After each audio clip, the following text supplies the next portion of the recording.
Yo, yo, yo, yo, what's up, everybody? Welcome back. Hope everybody's having a pretty good evening, good night, and today we're just gonna be chilling.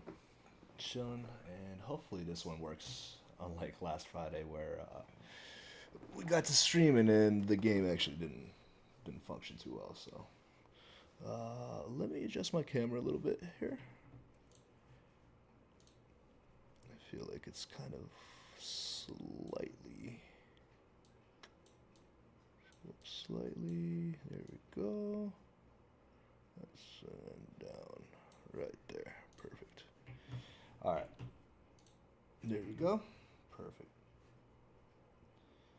And today we're just gonna be judging people, man. A little JudgeSim.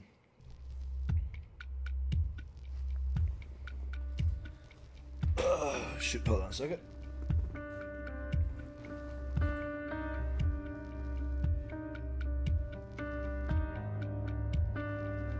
Alright, hold on. Let me just check a couple things.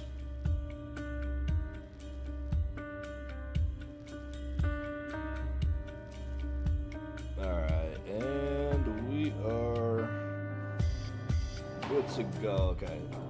I am the law. Oh, shit. I named it. Well, that. No. Okay, so I am the law.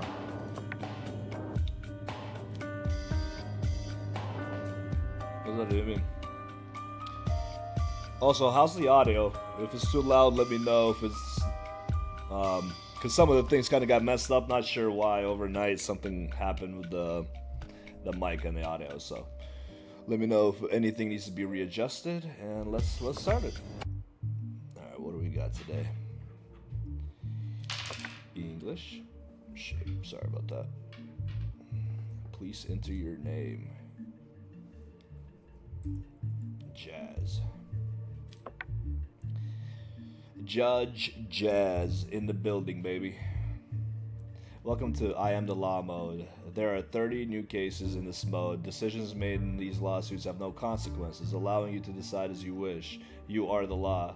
The cases are designed for role-playing, featuring moral dilemmas, and true cases references. You will earn $500 after each case, with which money you will play BJ and Wheel of Fortune. What the hell?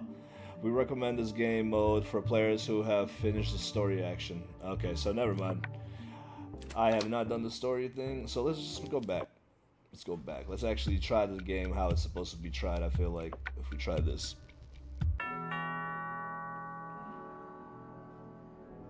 I'm just drinking some water.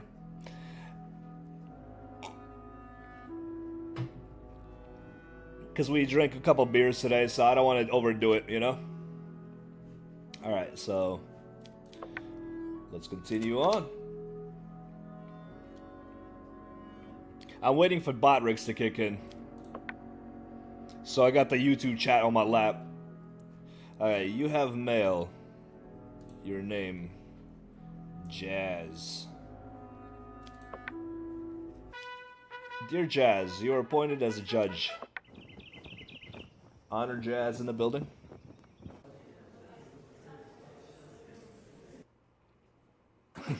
Lame sauce. Well, I drank a couple beers this afternoon, so I just don't want to do it, you know, getting old. Alright. He already looks guilty, doesn't he? Look at this guy. He hasn't slept in years. Alright, Your Honor, first of all, as a ministry, we wish you success in your new position. We want to remind you of the details that are important to you to make the correct judgment. You can find evidence in the evidence file. At the same time, you get information whether there is a digital evidence on the tablet. At the same time, you get information whether... Okay, that sentence doesn't make sense, right? That's not just me. You can switch to Twitch. I mean, once Botrix kicks in, it should be good. Alright. At the same time, you get information whether there is a digital evidence on the tablet. I don't think that sentence makes sense.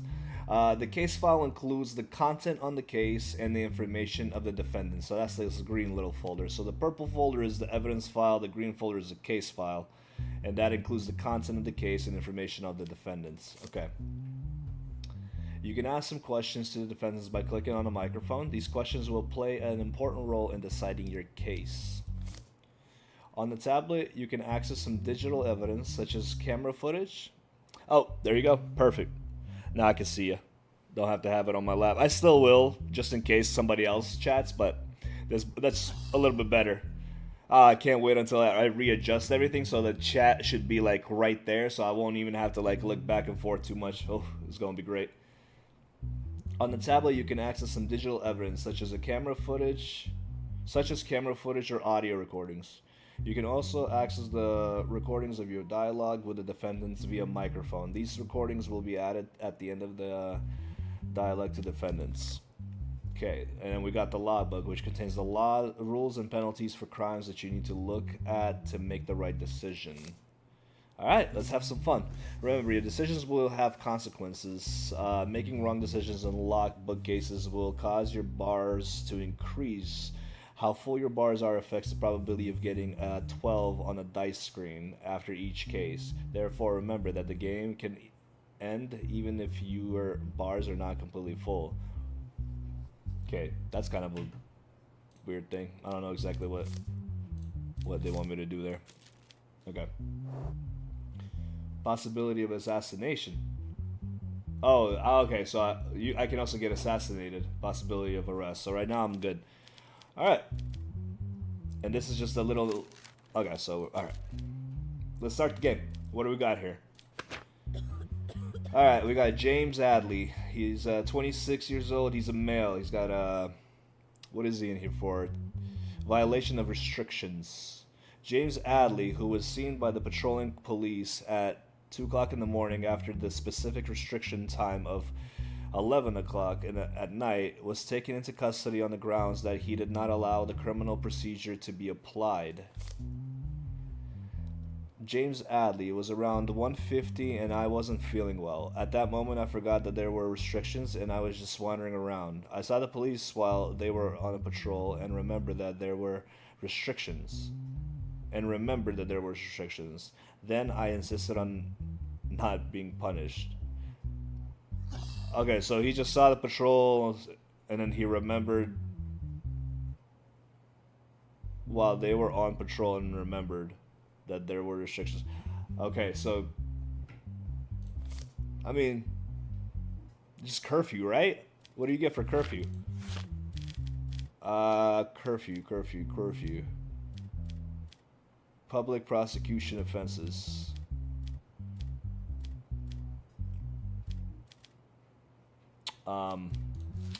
What is this one again? This one is a violation of restrictions. Okay. Organized crime. Oh, there's Botrix. Perfect. Physical crime. See our evidence. Case does not have any evidence. Interesting. So this is going to be the hardest part. The criminal must be given the sum of listed in the charges. Homicide. It's not a homicide. It's not a theft. It's not a verbal assault. It's crimes of instigation. It's not a physical assault. Public prosecution offenses.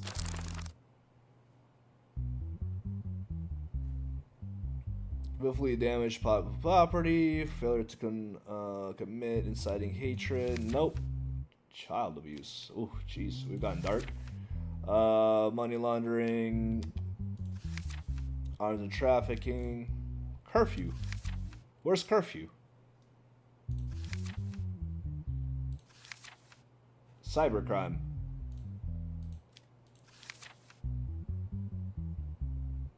Any clues? Any clues, anyone? Where am I going? It's not a traffic one. It's not narcotics. Because he was just chilling, right? He was kind of... Alright, so we'll start off from... homicide crimes. Not that. Hold on. Is there anything here? Nothing. Emails. Nothing. So this is the stuff I can buy stuff with. Alright. Nothing. There's really nothing for me to really do things with. Alright. No. Hold on, what does that say? Theft, extortion. Nope. Verbal assault, threat. Nope. Crimes of instigation. Inciting suicide. Nope. Nope. This guy didn't do anything. Violation of restrictions. Oh, there we go. 6 months to public service and $1,000 in fines. Alright. I mean, he violated restrictions, right? Yeah, there you go. Because I thought I was right and they didn't give me a chance to explain. I didn't want it to come to this. In your statement, you said you didn't feel well during the night. Why didn't you call an ambulance?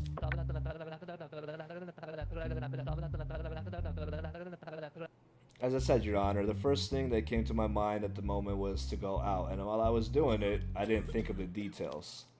I mean, we all felt bad at night, right? We've all felt sick at night and wanted some fresh air. So I don't know, man. Just kind of feel bad for this guy. What do you guys think? Me personally, I say we let it slide, right? Because we've all felt sick at night. I've been there. We've been there. You've been there. I hope. Well, I hope not, but you know, what does this police guy do? What? Request special guard. Offer a bribe. It's a little early in the game for that. Okay. I think I'm just gonna let him go. He just curfew. He violated his curfew. So yeah, that's all he did. Just violated his curfew. He was seen by the patrolling officer at 2 a.m.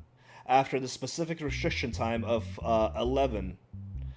And he was taken into custody, and he says the only reason why he was out that late is because he wasn't feeling well and wanted some fresh air and kind of forgot about the restrictions because he wasn't feeling well. So I don't know.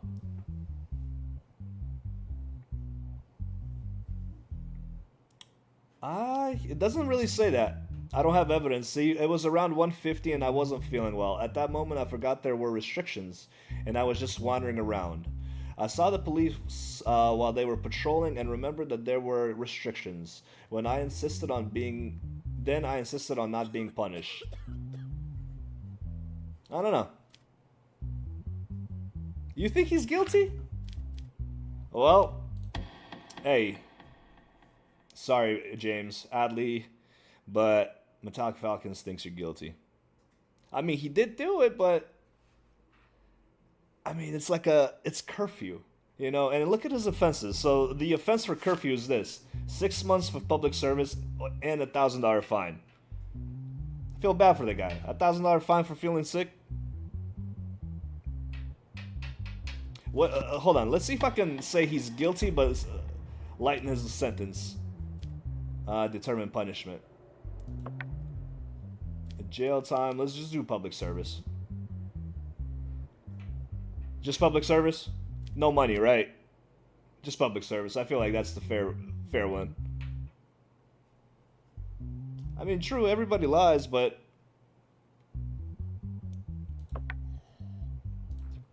and so it's 6 months of public service. We would say just give him the full 6 months. The full 6 months and then no money. 3 months. Okay. 3 months it is.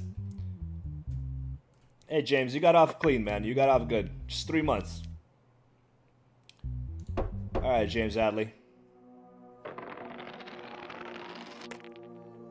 Reliability, possibility, success. Alright, perfect. Alright, so this is my family.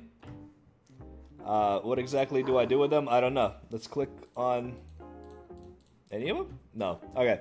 Week 1. Go outside, end the day.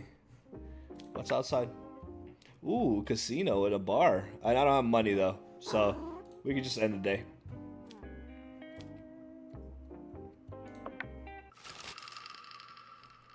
Daily news. Bill passed.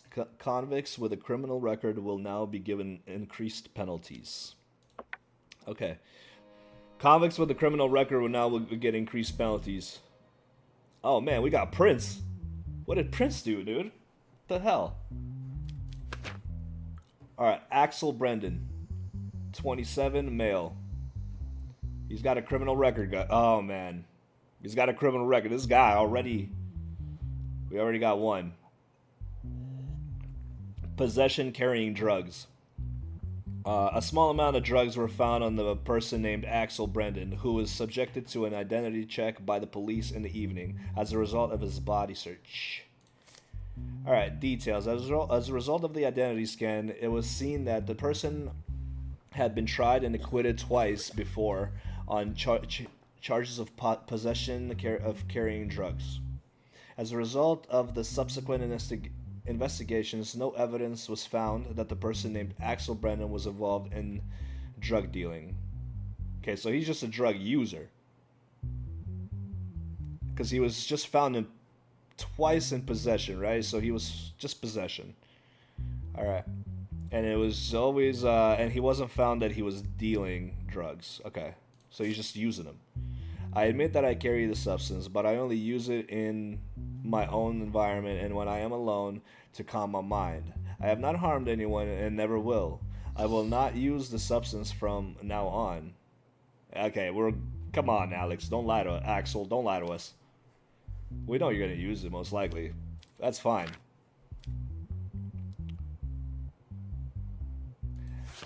Well, let's see. Let's see if we can find the substance. Oh, it's cocaine. Axel likes to, have a little party time. It's half 5 milligrams of cocaine. That cocaine, man.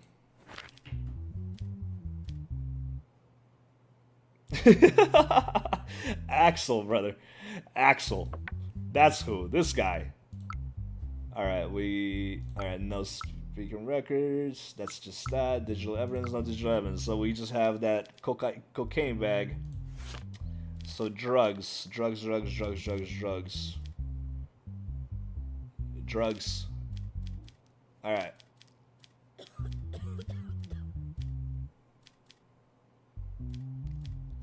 Narcotic crimes. There we go.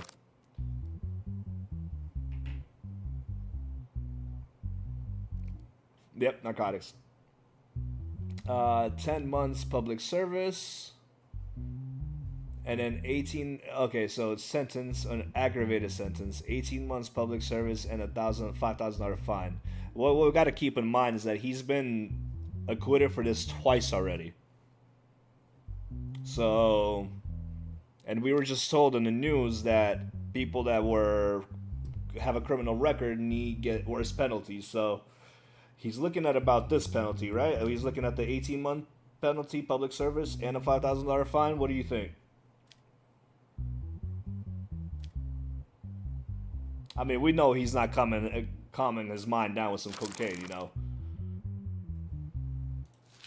Alright. Sorry, Axel. The evidence is stacked against you, bud. It's overwhelming. Is it Alex or Axel? I feel like I got both. Yeah, see? I got both. Nah, he's guilty.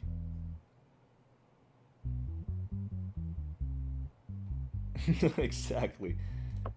Alright, so let's go with a 200, and then we're gonna go with 8 months. We're just gonna give him a slightly lighter sentence, but I feel like a decent slap on the wrist, a decent one.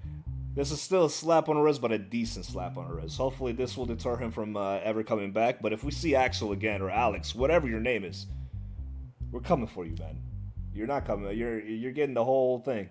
Oh wait, it was 18 months and... Oh, no, this is way... No, I'm sorry. We're gonna keep the money at $2,500, but I think we're gonna give him 12 months, right? Because I think it was 18 months, Yeah.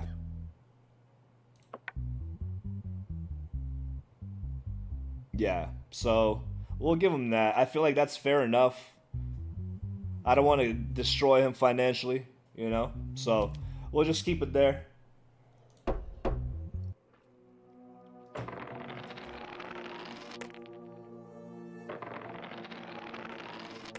Yeah, good. See? This game likes me. Alright, our mental health is at 100.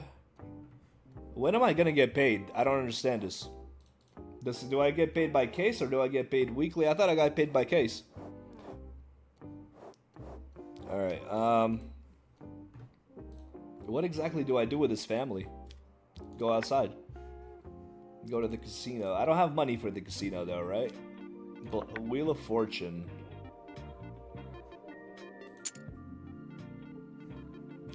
I can bet with no money? Oh, pretty much going into debt? I'm good. Get into a loan shark situation? We're alright. Alright. Week 1, case 3. This dude's guilty. I don't even care what he's done, what he hasn't done. He's guilty. Look at this man. This is the face of a guilty ass guy. Alright, Jason Hamstred. 42, male, no criminal record. Assassination charges.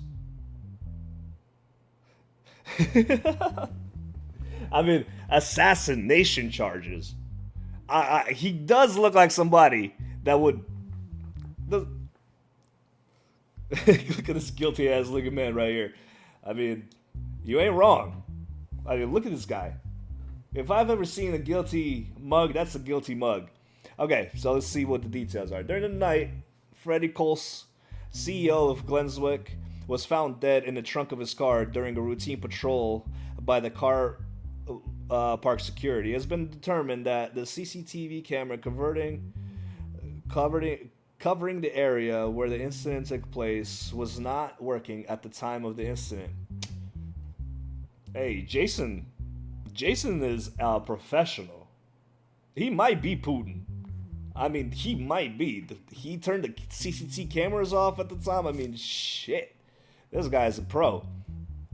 Security guard Jason Hamstred, who was the only employee in the company at the time of this incident, became a suspect and was taken into custody by the police.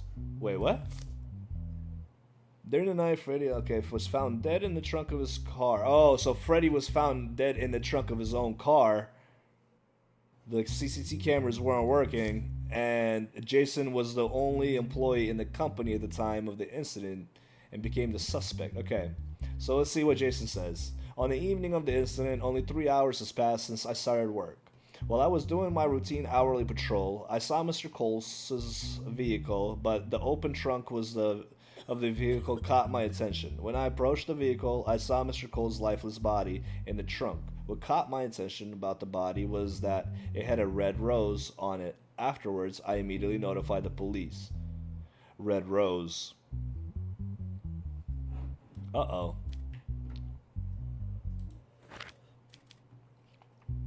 Do we have any digital evidence? No digital evidence. This is nothing. Mailbox is empty. That's good. I actually don't think it's him after reading all that. I think he's being framed. Oh, what the hell is this?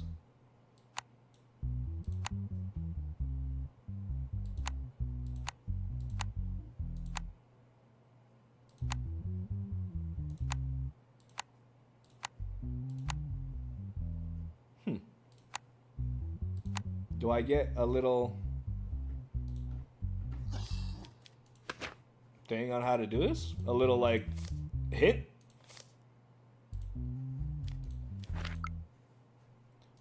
The speaking records, digital evidence, nothing in there.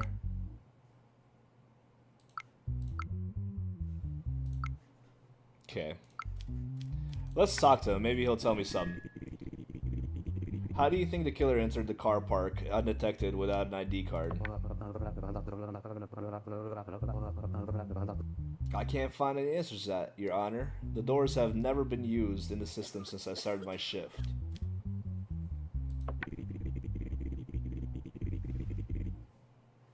Did you have a problem with the CEO of the company, Freddie Coles? Do you know him well?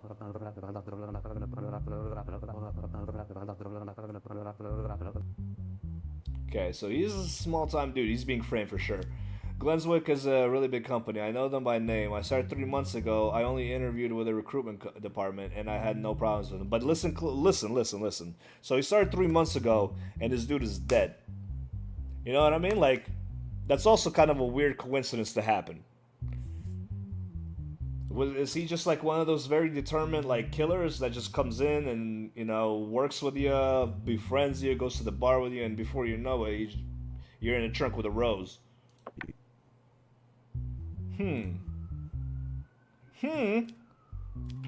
Does this little thing tell me? Oh, okay. Your Honor, a lot of evidence is lost as a result of anarchist attacks on our state. In order to ensure the security of the evidence in the case, sis, we will deliver the evidence to you in a device we call cryptics. We designed the password on this device so that only you can solve them. And remember, if you try to open it 3 times before the green light turns on, the cryptics will destroy the evidence. Okay, we designed the password on this device so that only you can solve them. And remember, holy shit. How am I supposed to solve this thing? Oh. Hold on a second.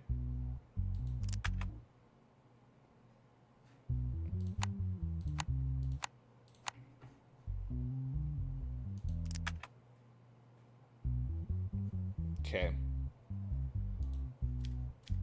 I can't find it. I can't get the evidence though.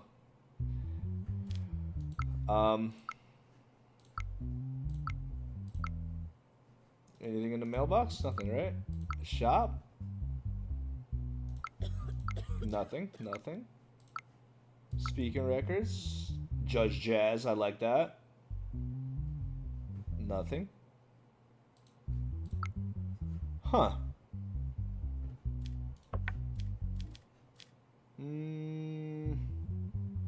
So assassination. So let's see this.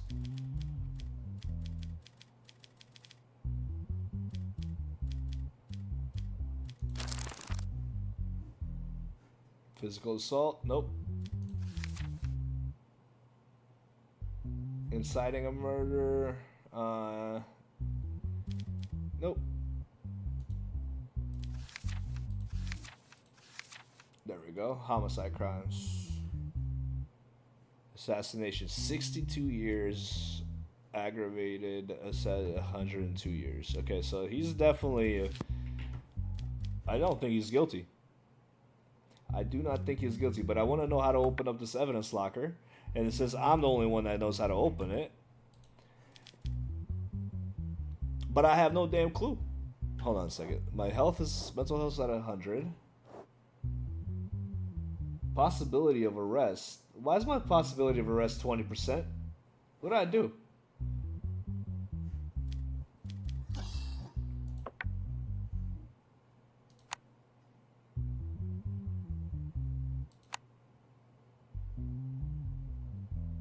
This is my last try, though. That's the thing.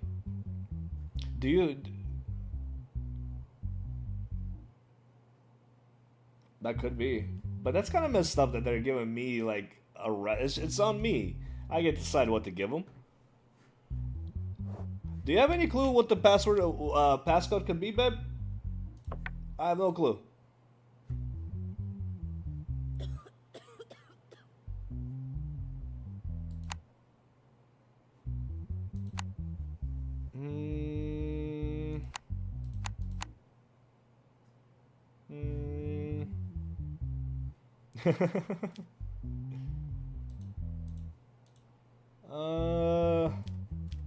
Trying to figure this out.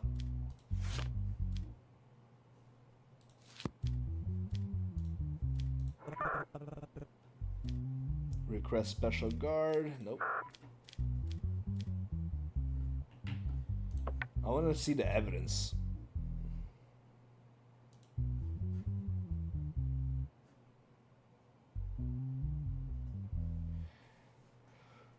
Anybody have a clue?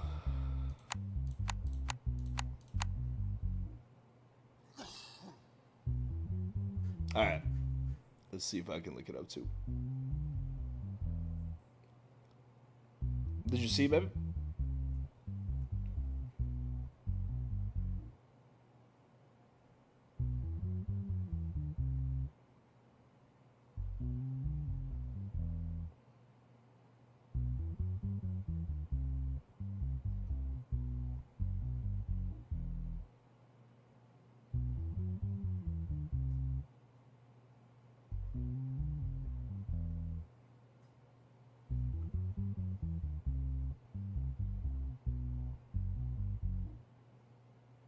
Interesting. Password design. The passwords are designed to be unique to each case, making them challenging. Making them challenging to. Okay, so each password is. Oh, okay. Maybe it's in here somewhere.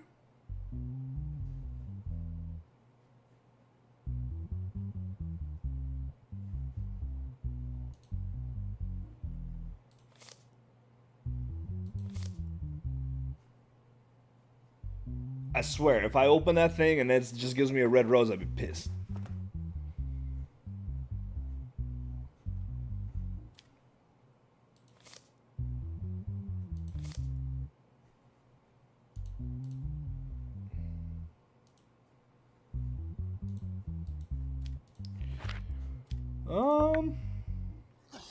Alright, I'll try this.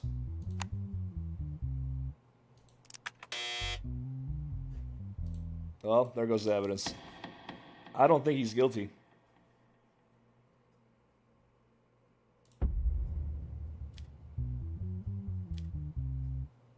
I don't think he's guilty. Have no idea how to get the passcode.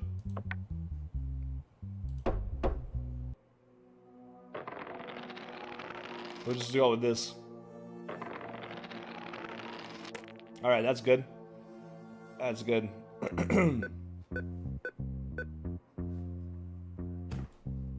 Oh, nice. I finally got some salary payment, 600 house rent. What did I shop? What the hell did I buy?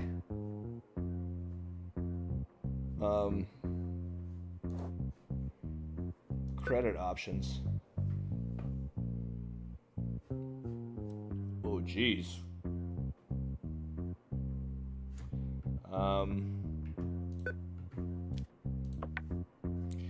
There is money in your balance that has not been withdrawn yet. If you continue without taking it, you may not be able to stop by an ATM. Actually, let's just withdraw the money then. Take the money. Thank you.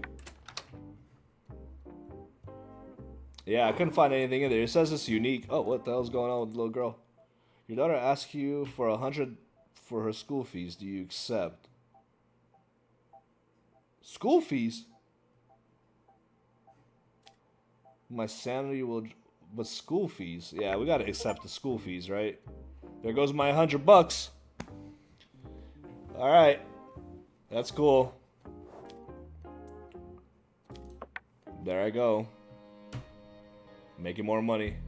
Oh, shit. We got 2 people now. Okay. Is this back in it?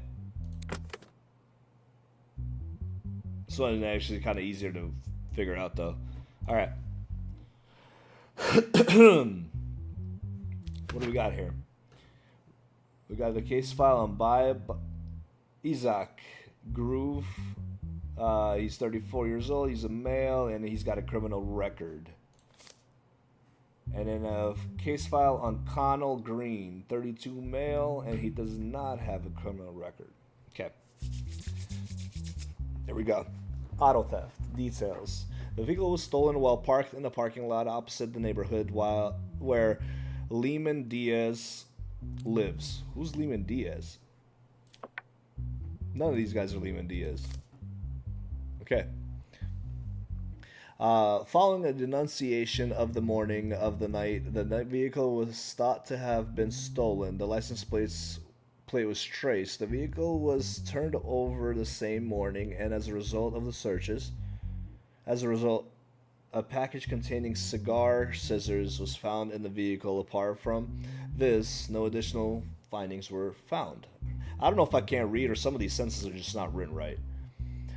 Details. As a result of the identity check, the person inside the vehicle was determined to be Bob Isaac Groove, nicknamed Big, known as a former car thief.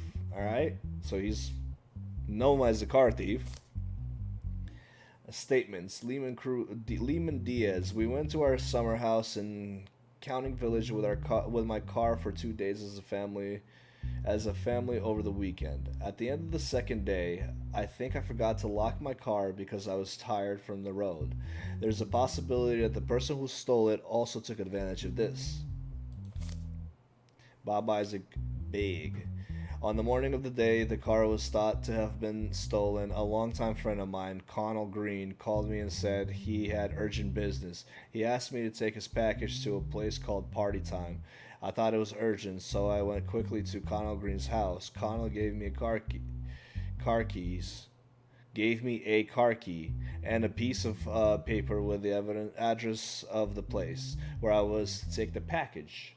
Okay, so he's saying that Connell Green framed him. So I drove off with the car. As soon as I got pulled over and found out the car was stolen. Upon this statement, Connell Green was found at his house and brought to the police station for questioning. Connell Green: I do not accept any of the accusations against me. I don't know anything. So Connell Green is just in the dark. I don't know, man. This one's a little tough. But first off, let's see what we're facing here. Theft.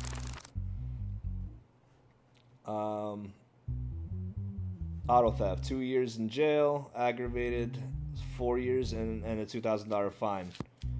All right. Let's see the evidence.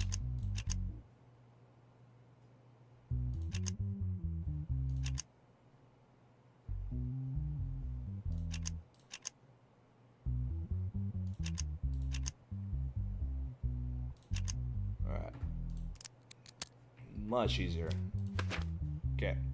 We got the cigar scissors in a box found in the vehicle. So that's the fingerprint of the homie, the Big. And there is digital evidence on the tablet. Okay.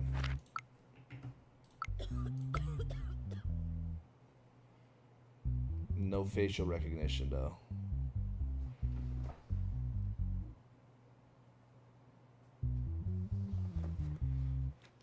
All right, I don't want to be,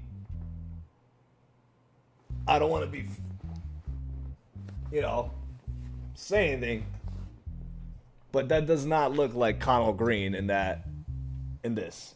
You know what I mean? That does not look like the Connell Green. Oh, you didn't hear the evidence? It was just it has a recording of the CCTV cameras. So that right there, this little blob right there. And we have, boom, just the fingerprint, which belongs to this man here. Yeah, let's talk to them. All right, where were you the night the car was stolen? To the accused, Big. That night I was sitting at a place called Pepe's with my girlfriend before it was too late. Okay. I'll repeat because all that would throw me off. That night I was sitting at a place called Pepe's with my girlfriend before it was too late at night. I dropped her off at her house, and went to my house. I fell asleep shortly after in the morning. I woke up to Connell's call. When was your last conversation with Connell Green? It had been almost 6 months since we last spoke to Connell, and I was very surprised that he called after all this time. Can we put his girlfriend on the evidence stand? Or is that just too much? Also, it's been a long time since I left these jobs. I am now in a regular life and a regular relationship. I am not guilty. I don't know, you didn't have to say all that, dude. I didn't ask you if you were guilty or not guilty. I feel like you right there telling me you're not guilty when nobody asked you you're guilty or not guilty shows me you're guilty. But that's just my take. When did you meet Bob Isaac Groove, Poor little Kyle Green over there. I have known Bob for over 20 years, and he's a dear friend. Oh, shit. Mr. Groove. So he calls him a dear friend. Connell Green. Mr. Groove says you gave him a stolen vehicle, delivered a package, and asked him to take it wherever he wanted. Is this true? This has nothing to do with me. The last time I met Bob was 6 months ago. Bob has slandered me. At one point, he did call him a dear friend.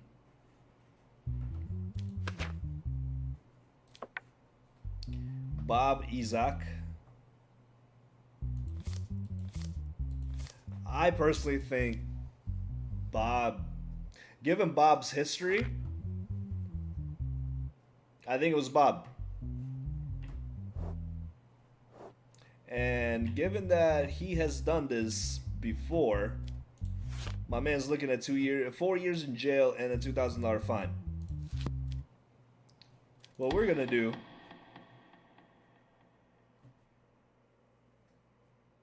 so him,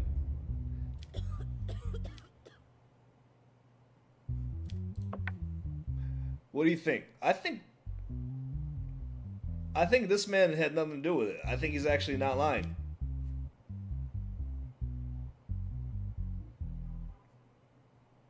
He's not trying to implicate his friend. He's saying his friend gave him the car. He's not implicating him. He's saying that his friend stole the vehicle and knowingly gave the stolen vehicle to him so that he can get caught. He's trying to clear himself.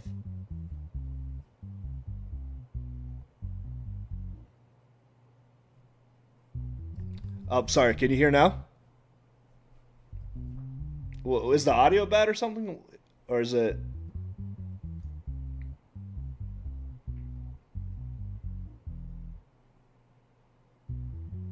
Oh, okay. Yeah. So that's what I think. Oh, I see, babe. Yeah, so I think... Personally, from what I can tell is... We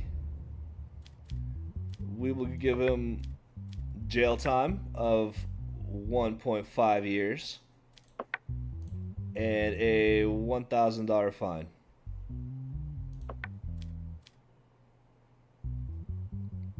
Accept decision. And you... Hold on a second. You just gotta get better friends. Oh, wait. Kyle Green. Not guilty. Okay. Alright, nice. I'm guessing that if I'm getting these successes, that means I'm doing good. Alright.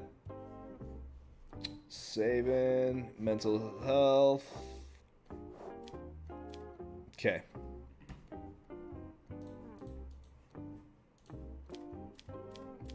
No money to go outside. Breaking news. The state of emergency declared. State of emergency declared. Due to state of emergency, judges can now be appointed to all types of cases. Ooh-hoo-hoo. What kind of case are we going to get appointed to now? Oh, I got to do cases. I think like I get paid weekly. So I just have to do these cases every week. 3 cases a week, I believe. Oh, shit. What is this? What do we got? Case subject. The situation of who will take the custody of 12-year-old Ezekiel Robin and his sister, 9-year-old Clara Robin. Okay, so we got defendant Ben Robin and plaintiff Diaz Robin. Details. Ben Robin and Diaz Robin recently divorced. A custody case was filed by Diaz Robin, the mother of the children, for the custody of their children, Ezekiel Robin and Clara Robin. As a result of the divorce, the mother has a certain amount of alimony that she demands from the father. Okay, that's not a lot. Is there? Nope. No emails. That's a pretty clear-cut case, but okay. So a custody case was filed by Diaz Robin, the mother of the children, for the custody of their children Ezekiel Robin and Clara Robin. As a result of the divorce, the mother has a certain amount of alimony. So I'm not sure if it says custody case, right? But here it looks like she's trying to get alimony. The situation of who will take custody of the 12-year-old Ezekiel Robin and his sister Clara. Okay. So Ezekiel Robin, are you sad that your parents are divorced? I mean, what kind of question is that? No, I'm not, because my parents didn't get along very well and they argued all the time. Okay, no, because my parents didn't get along very well and they argued all the time. My sister and I were very uncomfortable and couldn't stand the crying of my sister, and I couldn't stand the crying of my sister anymore. Oh, that must have been crap. Poor kid. So, do you want to live with your mom or with your dad?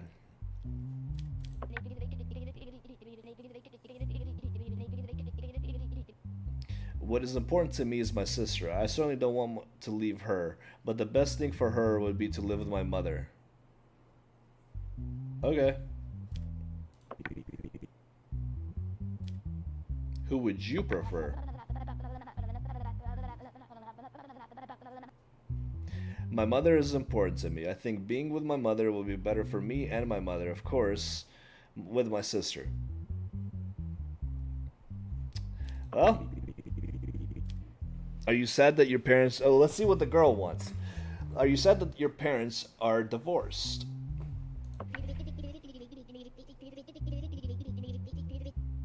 Yes, very much. Even though I feel like the girl is going to complicate it and say she wants to live with the father. Even though they fight, I love them both very much and I can't live without even one of them.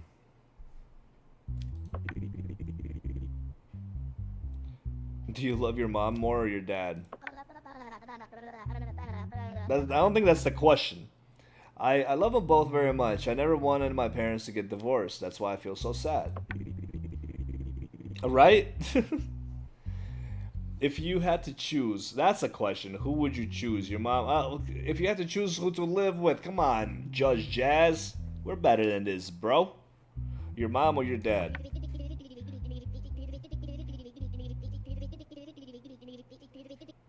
Okay, I don't want to choose one or the other. My only wish right now is that my brother doesn't leave me. He always supports me. Please don't separate my brother and I.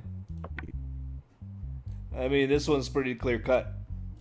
We're gonna give the kids to the mother because the brother says that she will most likely take care of him the best. He's a bit older, so he kind of understands. She's a bit younger. She still doesn't quite understand a few things. So we're just going to do that. She doesn't have a, like, you know, she doesn't have a side. Give custody of both children to the mother. Give custody of both, no. Give, yeah, we're not splitting the children up, that's for sure. Oh, geez, this last one is dark. Placing children in the orphanage due to lack of conditions. I don't think there was really a lack of conditions. I mean, there was yelling, but which shit couple doesn't yell, you know?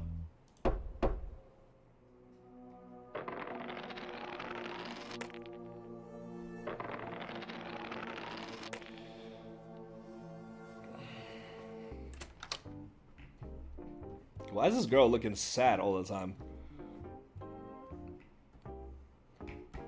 Looking miserable over there. No monies. End of day. Week 2, case 3. Alright. Another suspicious looking man. What'd you do? Case file. James Redlow. Age 51. Male. Whew, criminal record. Okay. To the Banana Republic Court. Assassin. Why are all these weird looking guys coming in with assassination charges? In the morning, a person named Amanda Salvia, who was jogging in a forested area near the highway, came across the lifeless body of a person named Francis Crims while jogging. We get it. She was jogging. It has been determined that the CCTV camera covering the area where the incident took place was not working at the time of the incident. Of course it wasn't. Why would it be? Do those things ever work? Details. According to the autopsy report, it was understood that he died as a result of prolonged asphyxiation, without any signs of impact to his body. According to the allegations, the last person the deceased was in contact with was James Redlow, a member of the board of directors of Karen and Welsh. James Redlow. That night, we left the company together. We went to the bar called the Lou Drop with his vehicle. After staying there for about 1 hour, he dropped me off at my house. I don't know what he did after that or where he went. Francis and I were good friends. While sitting at the bar, I saw him troubled, but no matter how much I insisted, he did not say anything. James Redlow. He just said that there was something wrong in his life these days, and no matter what he did, he couldn't change things. That's all I can say. I'm so sorry for the loss of a close friend. Do you guys believe that bullshit? I don't know. Amanda Salvia. That morning, like every day, I headed to the area in the forest. That I always prefer to run. While I was taking a break to drink water, I saw a body lying flat behind the bushes. I immediately informed the police. All I remember is that the person lying on the ground was wearing a suit and had a red rose on him. Oh my god! It's that security guard I let go. That's who's been killing these guys, man. I knew it. He was probably guilty. Now he's out there murdering people. He's become a serial killer. Alright. So, we got the red rose again. Homicide charges. Assassination. Aggravated. 102. My question to him is, what's the criminal record for? Because he could have a criminal record for criminal speeding.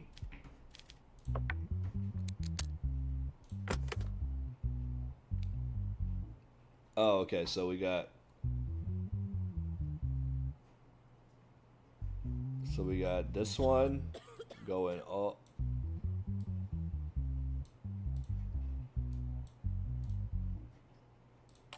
Okay.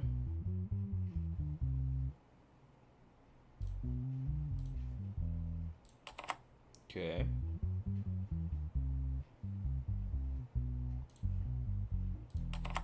Okay.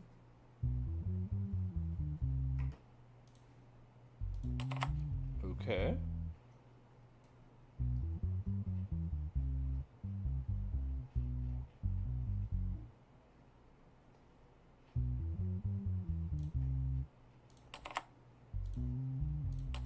Perfect. Okay. Evidence. A rope found near the body that used to kill Francis Crims. Alright, the red rose found on the body. Alright.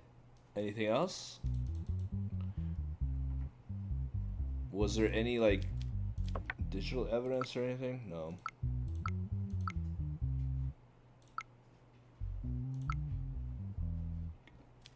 Alright, let's talk to this man.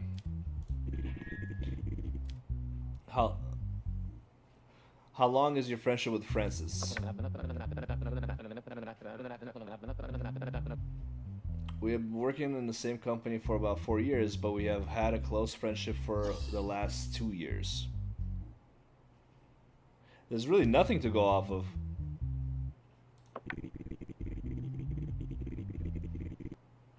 Is there anyone else anyone in the company who did not like Francis or had threatened him recently? All I know is that there's a serial killer around because he's leaving he's leaving the red rose on people, so it's no longer like an assassination. It's a serial killing going around. So no, as far as I know, there is no such person. In fact, he was the CEO of our company and he was well liked by every member of our board team. It was Luigi. It was Luigi Mangione, man. We found out who the real guy is. We just gotta get him in there now. Did you often go to the bar in question? Did you often go to the bar in question with him? What the fuck does that even mean? Oh, to the bar in question with him. Okay, that is some missing there. Yes, we used to go to at least twice a week and vent to each other. Okay, and vent to each other. So like venting. There's like absolutely nothing go off of. I don't understand why I'm trying. Like why they want us. Because I'm giving people a couple like shaving off a little bit of their. No. I don't know what to go off of. There's really nothing.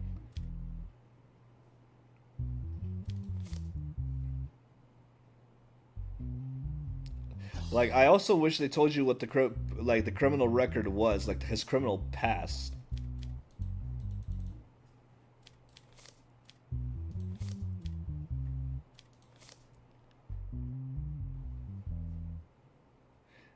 I mean, everybody lies. You can't really take his word for this. You know what I mean? That night, we left the company together. We went to the bar called Lou Drop with his vehicle. After staying there for about 1 hour, we dropped him. He dropped me off at my house. I don't know what he did after that or where he went. Francis and I were good friends. I wish there was at least like time points. You know, like we left the company around 8 p.m. We arrived at Lou Drop at around 9 p.m. We stayed there for about an hour, and he dropped me off at my house. I was at my house at about 10:30 p.m. My wife can confirm this. You know, shit like this. There's literally nothing to fucking go off of. I don't know what he did after that. Well, I know the rose, but the rose doesn't really tell me much about whether or not he's guilty. All the rose tells me is that there's a serial killer.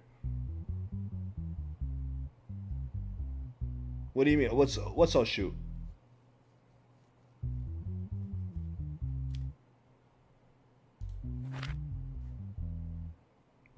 Are you getting some that I'm not getting?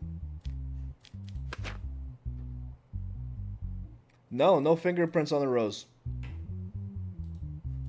The rose hasn't gotten a fingerprint on it.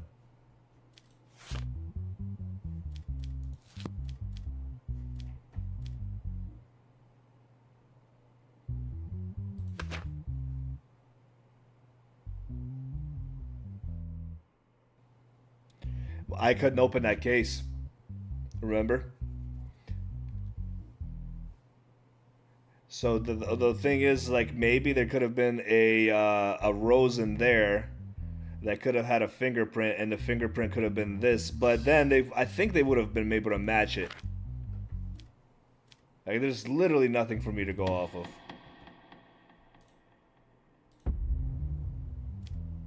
No, it's not very helpful at all.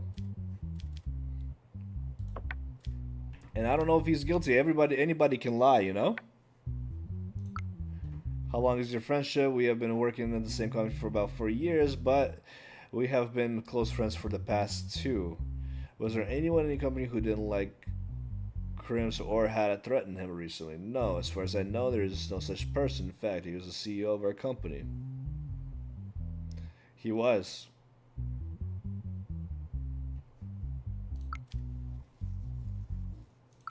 But so was that other security guard, and we let him go, you know?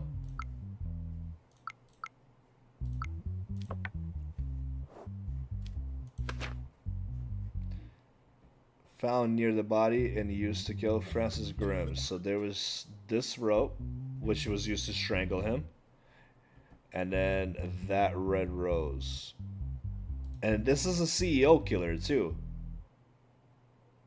It's gotta be Luigi, man.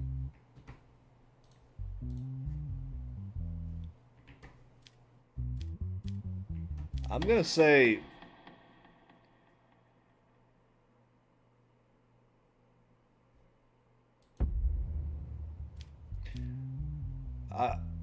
from everything that I have, I can't convict this guy. So I'm just gonna have to release this guy.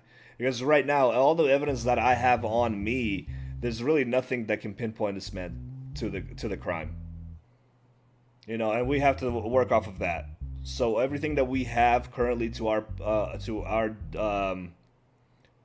you know, possession and to figure out who it is, we can't use that to pinpoint to you know to pinpoint him to the crime. So I'm just gonna have to release this guy.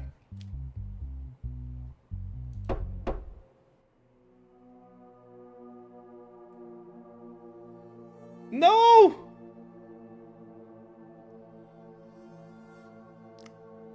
Are you getting tired, babe? As a result of the decision you made in the case, we decided to raise your salary. Oh, damn! Okay, baby.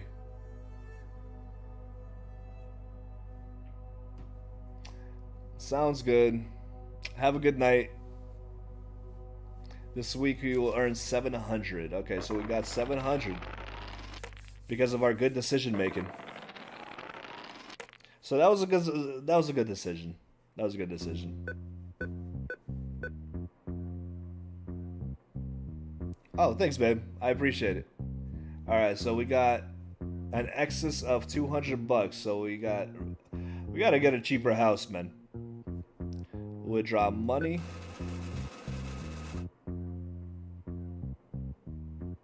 There you go. Take the money. Yeah, if you still got a pump, stay. All right, so she doesn't need anything. This girl always looks sad. All right, everybody's good. Everybody's fine. All right, let's move on to the next case.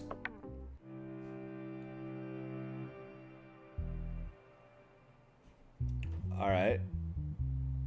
My man over here looks like he looks guilty. Eldon. Eldon Duncan. He's got a criminal record. Of course he does. Arthur Darrell, 29, male, no criminal record. Okay. Threat, malicious wounding, details. The incident occurred in the evening at the home of Eldon Duncan. The person named Arthur Darrell, who caused the injury, fled immediately after the incident. An arrest warrant has been issued for Arthur Darrell as a result of the report of the person named Eldon Duncan. Okay. Details. In the search initiated by the police as a result of the tip-off, it was determined that Arthur Darrell was hiding in his sister's house and was captured by the police in the evening and brought to the police station for questioning.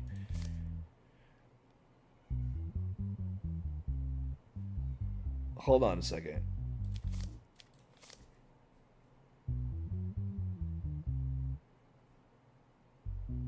So they're saying Arthur caused injury on Eldon. Okay. Just want to get my names right. Eldon Duncan. A month ago, I borrowed some money from Arthur Darrell. He kept calling me and telling me that my debt was doubled and increasing day by day. I told him many times that I had not yet received payments from my workplace, and that I would pay my debt when I received it. Despite this, he never stopped calling and harassing me, and after a while, he started following me home. Although I reported this situation to the police many times, I did not receive a positive response. As I finally left my workplace, I arrived at my house. I saw Arthur Darrell behind me. I noticed that he was holding a knife in his hand. He pointed the knife at me and asked me to be quiet and go to my apartment with him. I couldn't react because I was afraid. Then I went to my apartment. After entering the house, he started rummaging through my house and looking for money. This is kind of crazy. If this was true, Eldon Duncan, when he couldn't find money, he stabbed me in the leg, and then he quickly fled the apartment. Then I took my cell phone and asked for help from the police. About a month ago, Eldon Duncan called me and told me that he needed some money. Although I was in a different situation myself, I gave him the money he asked for and explained the situation to him. Difficult situation myself, not different. He said he would pay me the money as soon as possible. Since he did not respond after a month, I couldn't stand it and called him and told him that he had to pay me his debt. He told me that he would pay the debt if I came to his house on a date and and time, he said. When I went to his house, he told me that the money was in his apartment and that he would go up to the apartment.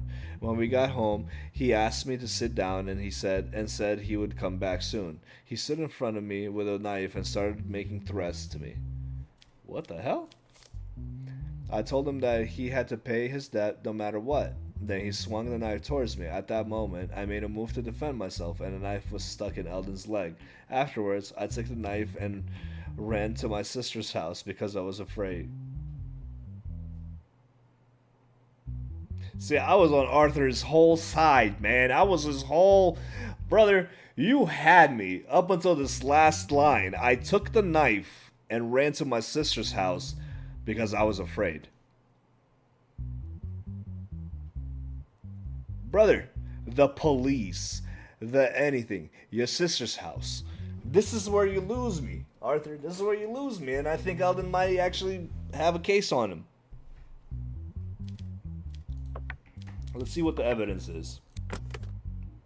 Oh shit, what the hell am I supposed to do here?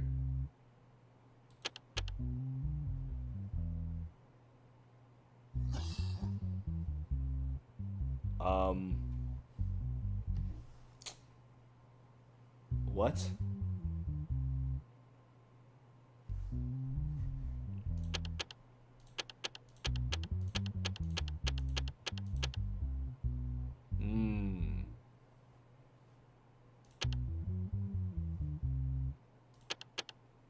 Okay, so we go boom, boom, boom.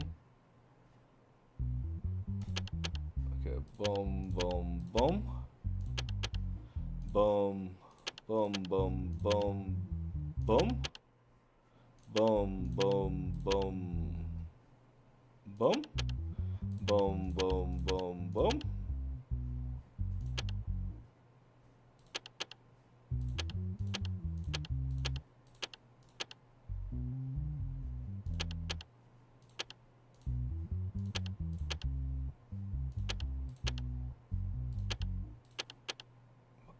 I'm a dumbass. Okay.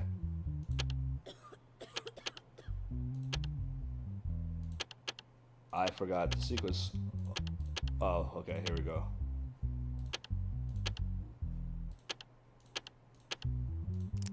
Whew. That one was a doozy. Found knife on the person. Fingerprint. 21. Okay. So let me see this fingerprint real quick. That fingerprint coincides with... So if what he's selling was true, I told him that he had to pay, and he says he's standing there. Then he stood in front of me with a knife, starting threats. So if that was the case, right, there would be two fingerprints on a knife, but there's only one, and it's his. Telephone conversation dialogue between Eldon Duncan and Arthur Darrell. Arthur Darrell, when are you going to give me my money back? Give me some time, please. I will return as soon as possible. I've waited long enough. I can't wait any longer. If you don't pay by tomorrow at the latest, I'm not responsible for what happens. Okay, so Arthur's definitely looking guiltier and guiltier the longer we go. Telephone guy, okay, calm down. I'm saying I'll pay. If you don't pay by tomorrow, I'll kill you. Brother, that's all I needed. That's all I needed. I'm gonna just give all these little things a click, just because I like clicking things. But yeah, Arthur's guilty as a mug. Look at this. Look at this. He looks like a butler. But let's talk to them. How do you know a man named Arthur Darrell? Last year, he was someone I met through social media, and we met and became friends. In which hand was Arthur Darrell holding the knife when he stabbed you? He was holding the knife in his left hand when he stabbed me with his left hand. I'm sure of it. How many times a week did Arthur Darrell call you? He was calling and harassing me every day of the week. Did you call and harass Eldon Duncan between the day you lent him money and the day of the incident? No, I didn't, Your Honor. He lied. With which hand did the person named Eldon Duncan point a knife at you? If I remember correctly, he pointed a knife at me with his right hand.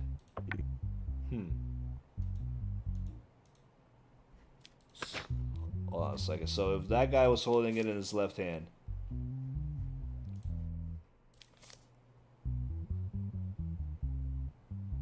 I couldn't react and I was afraid. Then he went to my apartment. After entering my house, he rummaged. Okay, so I noticed that he was holding a knife in his hand. He asked the knife to asked me to be quiet. Alright, he was just pointing. He never stabbed Eldon then, huh? He stabbed me in the leg. Ah, damn, dude. I thought it would say like left leg or something.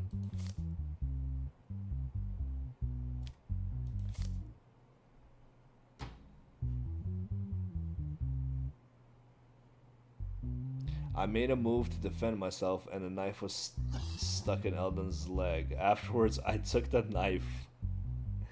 This line right here just kills me. I made a move to defend myself, and the knife was stuck in Eldon's leg. After, I took the knife and ran to my sister's house. All right, dude. I mean, I've never had an easier case than this. Eldon, buddy. Good. Arthur, hold on. First off, what are we looking at here? We're looking at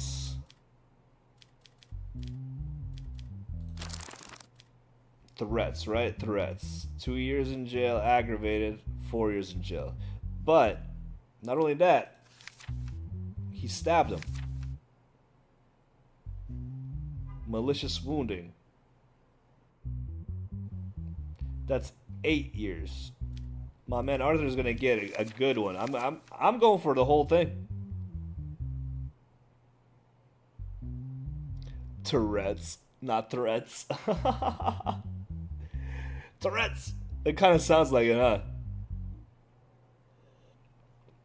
All right, so I'm going for 2 years. You can go to jail for 2 years for making a threat. That's crazy.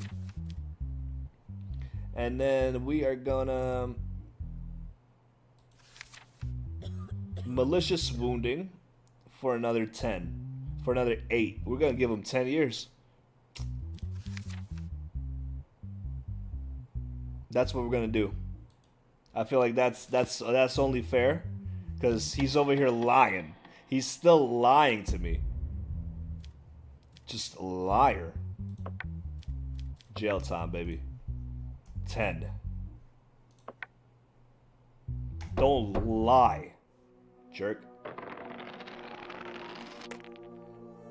There we go. The dice don't lie, baby. The dice don't lie. Alright. She's still disappointed in life. Got $200. Let's actually go see if we can do something with this $200. The casino. The Wheel of Fortune. Alright, so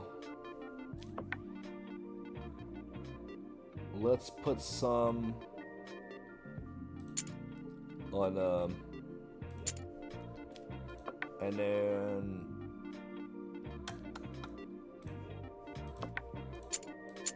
some on the cherry. Turn it.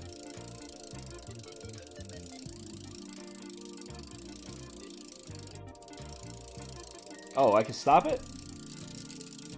I thought it stopped on its own. Come on! Oh, it's an orange. Damn it. That's not fair. Hold on. How did it turn to orange? Okay. Actually, let's go before I lose all my money. Let's go with blackjack. Blackjack is a better game. Alright, let's start.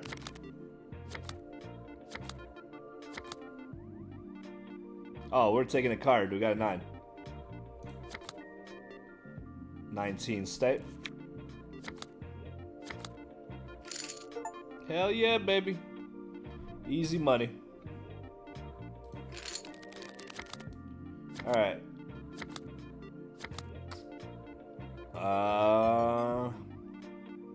This one's tough. We'll just stay. Hopefully... Break? Yes, perfect.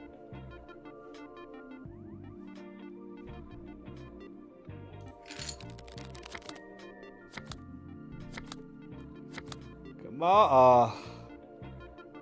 Come on, baby. Give me a 9. Give me a 9. Perfect. Let's go. Alright, now I'm up. Hold on. Let's put down a little wager again. Alright. Go with another 9. Come on, give me a 9. Okay, 6. We'll stay here. I love blackjack. Alright. I think here we are okay. Got a little bit of extra money. Then we can end the day. Bill passed. Criminals who are not mentally well will be sent for treatment instead of punishment. That's cool. Depending on the case. If they murdered, I don't care how unmental stable you are. I'm going after you. Alright. Havertz roast, 25, male. Fingerprint number. He's got no criminal record, but he has a positive health test. No idea what that means. I'm guessing that means he's a little off. Willful damage to public property. The incident was discovered by citizens using the benches belonging to Trentauer Municipality, and an investigation was launched following complaints. The CCTV footage was examined in detail, and the person involved was identified as Havertz Roast. As a solution, a new bench was placed in front of the Trentauer Town Hall, and they started to wait. Havertz Roast sat down on a bench at noon and took a sharp object out of his pocket. He was detained by the police officers at the same time. Jeez, man, they're taking these benches very seriously over there. You know, the police officers are not over there stopping real crime. They're over there stopping crime against benches, not against humanity. Howard's Roast. First of all, I didn't know it was a crime to do this. The reason I did it is that I unintentionally picked up a bad habit and it turned into an addiction. I can't control it anymore. But as I said, I didn't know it was a crime. Actually, I didn't either. Let's see though. Vandalizing, private property, crimes against the state, corruption, no.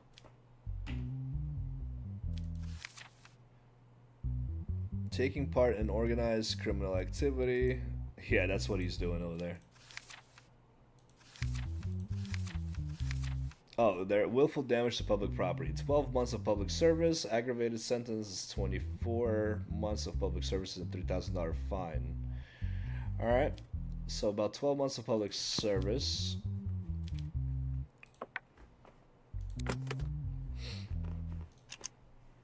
Okay.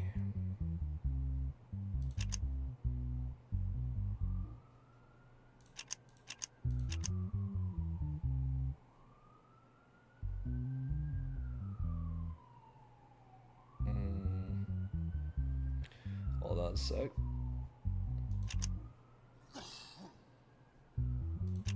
There we go. The bench is damaged by the defendants. Damn, he did some work on them, dude. Jeez. Okay, sharp objects were found. I mean, he's not denying it. He just didn't know it was a crime. 12 months of public service. Public service. I mean, that's not bad. First, let's talk to him. Let's see if he says anything. Let's assume you didn't know what you did was a crime. Did you also not know that it is a citizen? Did you also not know that it is the citizens who use these benches and seats? What the fuck does he? Who cares? Of course I do, Your Honor, but I wasn't thinking about the part of it when I did it. Do you regret doing this? I absolutely regret it. I promise to do my best for public peace from now on. I feel like he is sorry. I don't think he did anything bad, to be honest.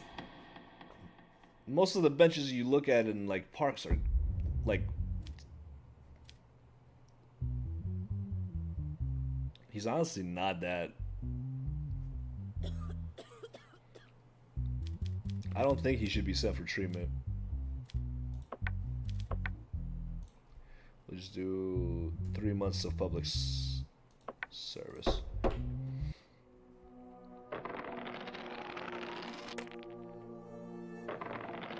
Let's go, baby. Let's go. Keep going. Nice. Alright.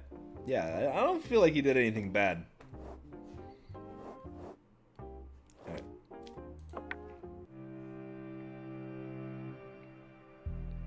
Uh-oh. What do we got here? Case subject. Tranks, a music production company, claims that The Wall, a music production company, is using the structure of a track that belonged to them and violating their copyrights. Defendant, The Wall Music Production Company. Plaintiff, Tranks Music Production Company. There is one digital evidence for it in this case. Okay. Details. Tranks Music Company has released a new track in recent weeks. 3 days after the track was released, the music company The Wall released a track of its own. In response, the music company Tranks argued that its copyright has been infringed and that it should be paid $10 million in damages, citing the track's infrastructure as evidence.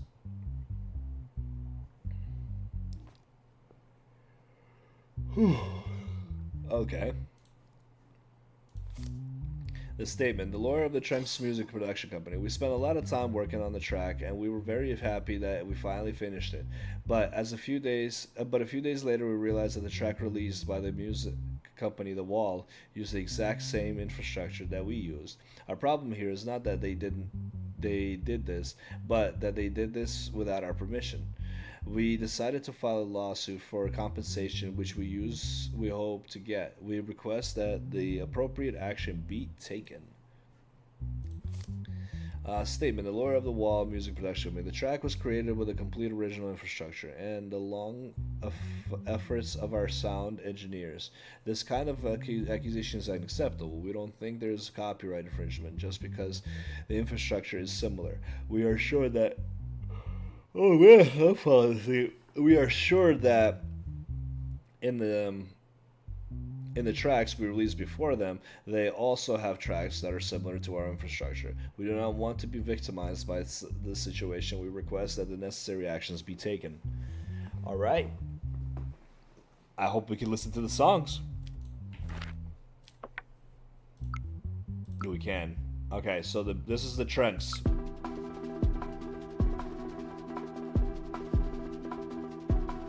I gotta go get water after this.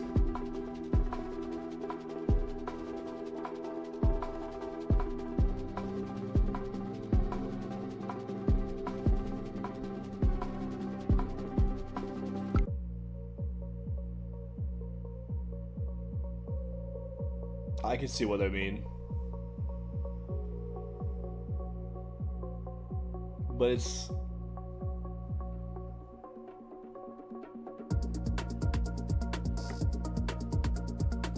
I see why they're mad. The Wall Music Production Company killed this shit. I mean, they killed this shit. This shit's sick.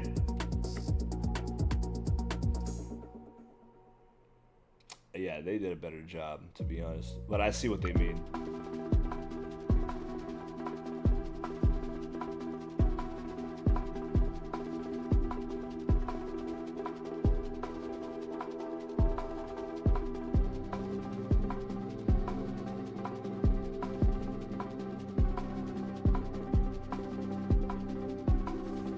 I honestly don't think there's just that melody, the tempo. But everything else, they used everything different. They just kept the tempo.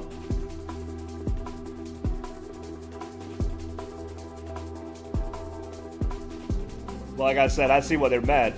Because in my opinion, this is better.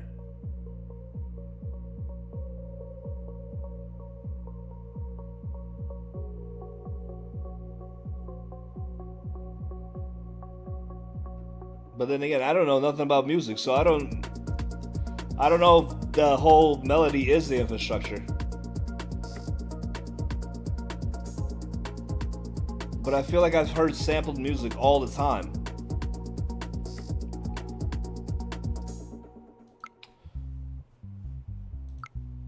Honestly, I don't know. I just don't know. I feel like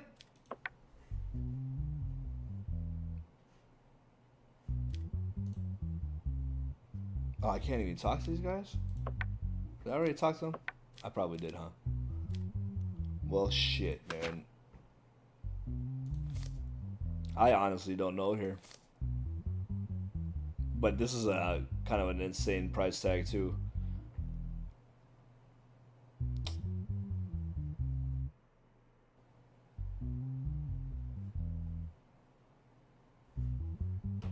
Man, I don't know.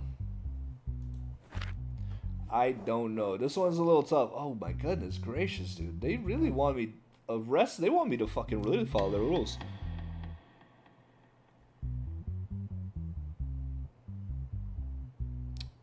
The Wall Production Company's convictions and payments of the Wall Production was found not guilty, and I don't think they're guilty, man.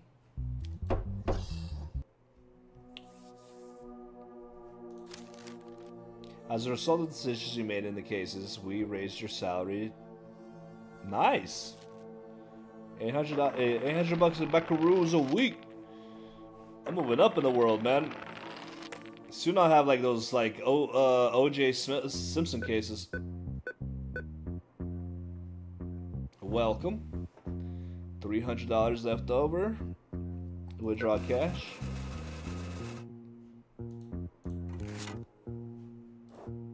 $520. What do you want? Alright, first. It's probably a bad idea, but let's go with a 50.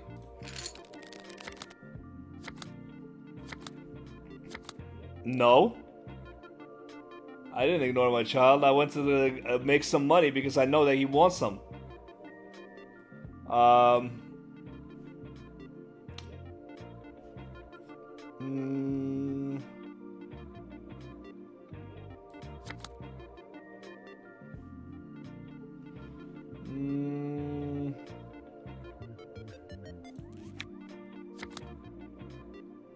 Damn it. That's what I get. Come on, give me a good card. There we go. Stay. There we go. Back at it.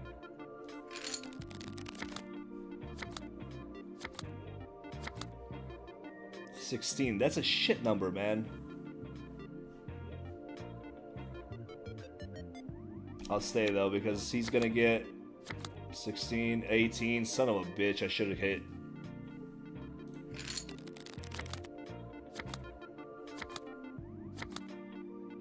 Okay, definitely take card. What? Man, that's not good.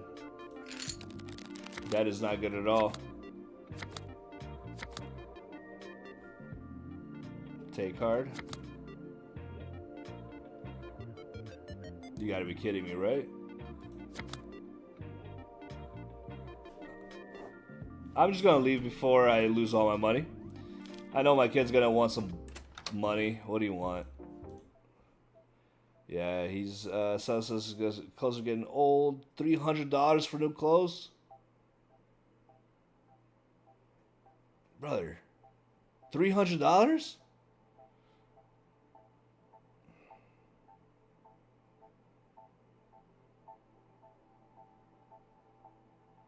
Pretty much. Man. His clothes seem fine to me, man. $300 is a little crazy. His clothes are fine, man. They don't have holes in them, nothing. He's good, baby. He's good. He doesn't need no new clothes. He's all right. He's chilling. Case subject: Joe Mueller sues Sony. Baby, he's all right. Look at him. He's just sitting there happy. This is the girl that's got the issues. Teenage issues are crucial. Joe Mullen sues Sony for damages for the suicide of his daughter. Whoa. Well, this game just got dark as hell. It's fine. It builds character. Getting made fun of builds character. Defendant Sissony Company. Joe Mueller. Hospital report. Okay, so she had major depression. Okay, so he's suing the hospital. Got it. Joe Mueller alleged that his 15-year-old daughter, Ellie J. Mueller, had played this game Oh, shoot. This is a game company. Last of Me 2, owned by Sissony. And at some point after playing the game, she suffered from depression and subsequently committed suicide. I've never played a game that made me feel like that. And I've played Red Dead Redemption 2. And I went through the ending. Joe Mueller, who blames Sissony for his daughter's suicide, seeks damages in the amount of $10 million for the pain and suffering. What is wrong with these ridiculous amounts he was suffering? Details. In addition, the plaintiff, Joe Mueller, has requested that the game be removed from sale. Reese Burke, one of the company's lawyers, is representing Sissony in the case. Joe Mueller, after playing this game, my daughter shut herself in her room. She never spoke to us. She hardly ate or slept. She was exhibiting behaviors she would never normally do. So we took her to the hospital and she was diagnosed with major depression. About 2 weeks later, her mother came home from work and found her unconscious on her bed, having a box of antidepressants. When we took her to the hospital, it was already too late. Reese Burke. Our company never accepts such smear campaigns. Before the release of our game, we stated the legal age limit is 18. Here we see that Mr. Mueller's daughter, Ellie, did not meet this age limit. In this case, the fault lies entirely on the family. That ain't a lie. You got a parent.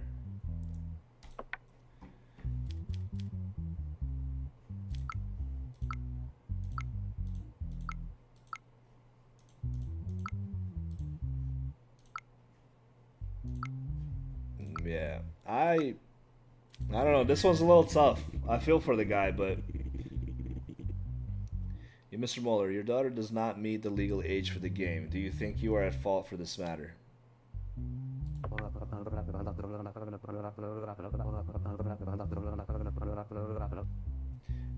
Your Honor, my daughter borrowed the first game of the series from her friend and played it. When the second game came out, she practically begged me to buy it. And what? So she begs and you do what she begs? She begs what? She begs you to jump off a building, you do the same thing? Come on, bruh. I know, right?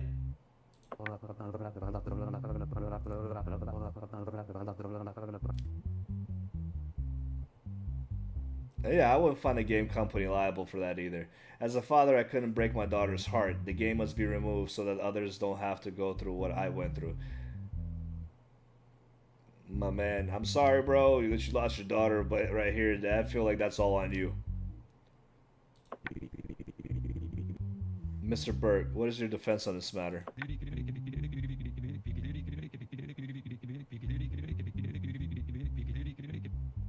Oh, yeah, exactly. Yeah, I agree. I'm in 100% agreement with you.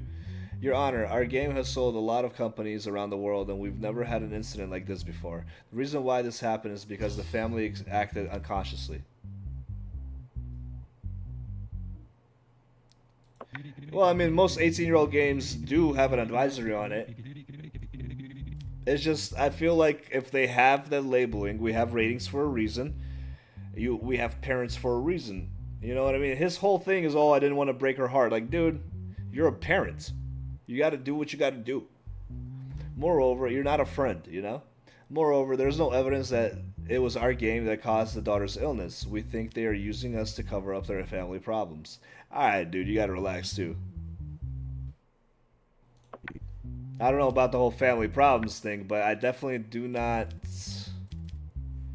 I don't find the company guilty at all. Compensation to the family and removal. Nope, no compensation for the family.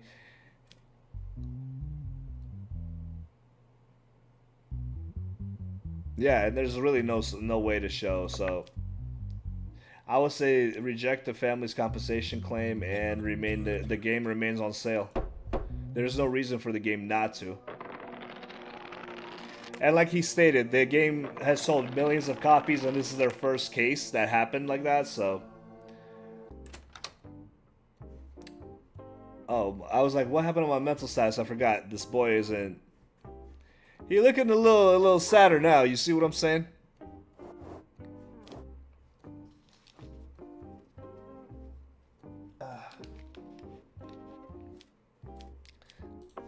See, I actually like the cases a lot more than the casino part, and I think the casino part is actually like necessary to play to pay all this crap off. Breaking news. Members of the Sicilia cartel were. I read that at the bottom. When I clicked that arrow, I thought it was going to show up on the screen, but it did not. All right, what is this? We're offering you $500 to release Jeremy Alder and Mike Byrne. This money will make your job easier, and we will ensure that you are not affected by the decision you make. I'm getting bribed, baby. I'm guessing these are yeah, Jeremy Alder and Mike Byrne. So they are guilty. We're offering you $500. Yep. Okay. Do I have any emails? Nothing. Okay. Interesting. Very interesting. Alright, so mental health test positive. Does that mean he's a little cuckoo, right? And he's a little cuckoo. Okay, Mike Byrne. Okay. Drug trafficking. Taking part in organized criminal activities. The pickup truck in which Jeremy Alder and Mike Byrne were traveling was stopped during a police stop. As a result of the search, a large number of drugs and weapons was seized from the vehicle used by Jeremy Alder and Mike Byrne. Nope, there we go. Details. As a result of the identity check and investigation, it was understood that Jeremy Alder and Mike Byrne were members of the Sicilia cartel. Jeremy Alder, I don't deny that we were transporting drugs. It was our duty to get them across the border. But in the course of that duty, the mafia, in collaboration with our cartel, apparently sold us out. We were going to jail. We are going to jail. If we are going to jail, we will reveal their identities one by one. Interesting. Mike Byrne. It was at least 5 times bigger than our previous deliveries. The risk was as great as the return. But the mafia executives who had made the deal with our cartel told us that they would eliminate the risk and that they were cooperating with the police and that the shipment would be successful. All they wanted was a necessary share of these shipments. But now I realize that they were working behind our backs. Alright, so here we go again with this. This one's just going straight across. That one is going here. That one's going there.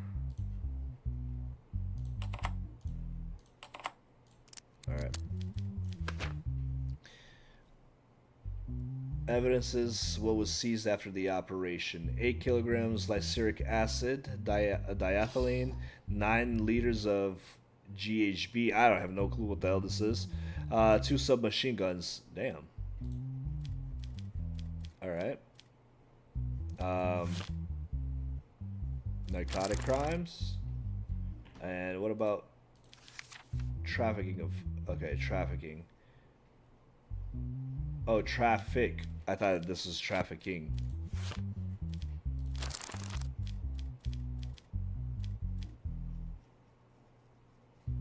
Smuggling. There we go. Human trafficking. Arm trafficking and smuggling. Yep, this one. And drug trafficking. Oof, these guys are looking at a lot.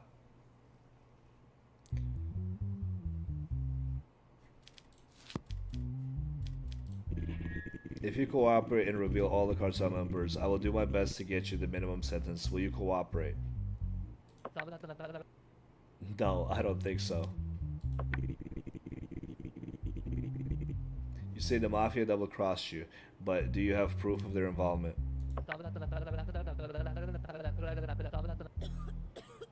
No, I don't have any evidence to offer at the moment, but soon our cartel will sort it out.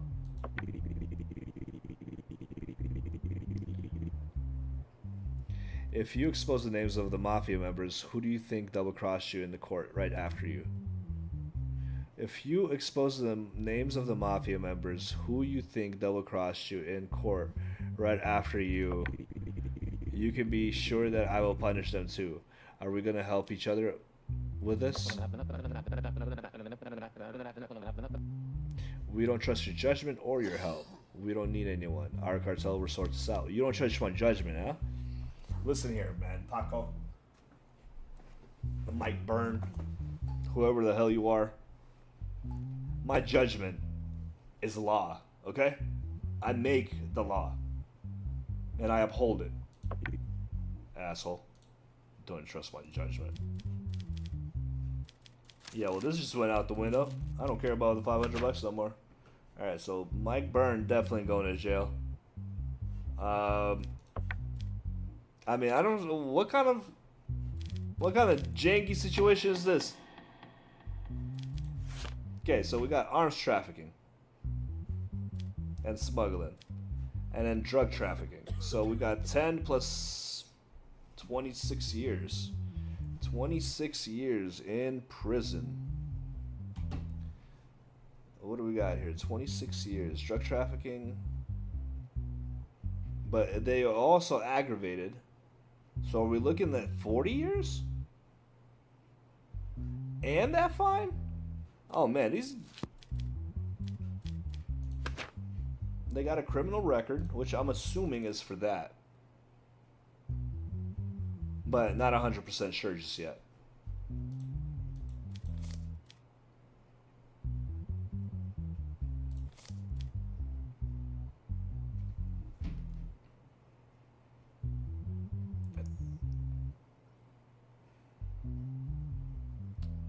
Oh, sorry about that.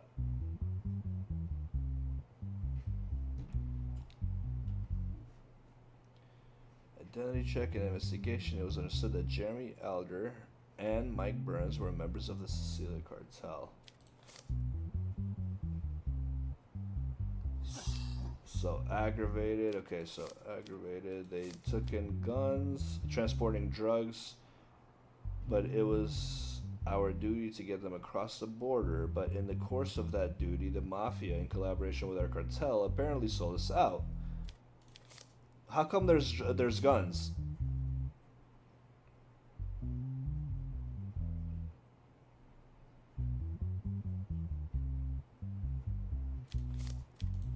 So the guns didn't get smuggled. I think those are just used for protection.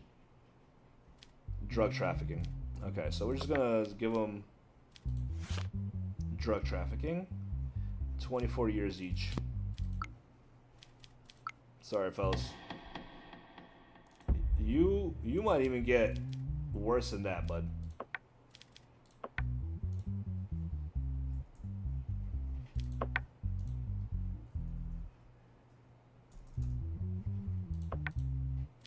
Just want to make sure I'm giving them the full thing. Yep. That's why you should have trusted. Should have trusted me, buddy boy. Okay. And then we'll actually give the same thing to him. There we go. There we go. That was an easy one. I'm not a dirty judge, man. I don't accept money. I'm an honorable man.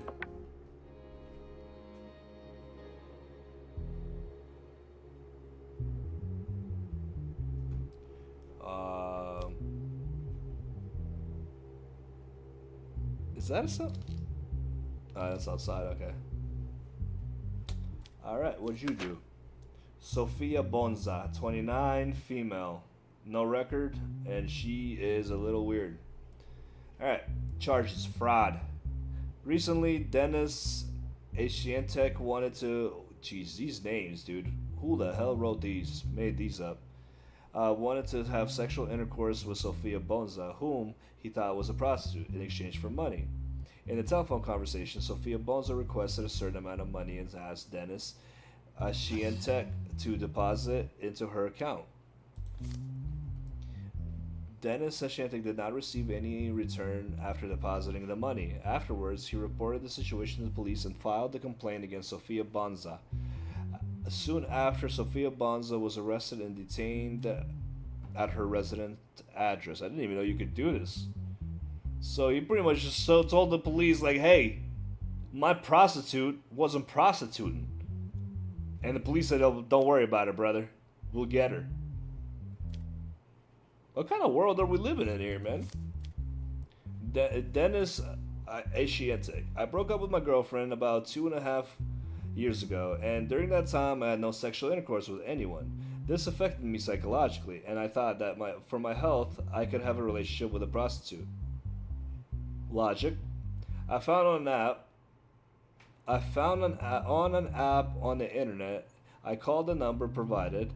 I was then sent a bank account, and when I deposited the $200 it mentioned on the phone into the bank account. She sent me and sent her the receipt.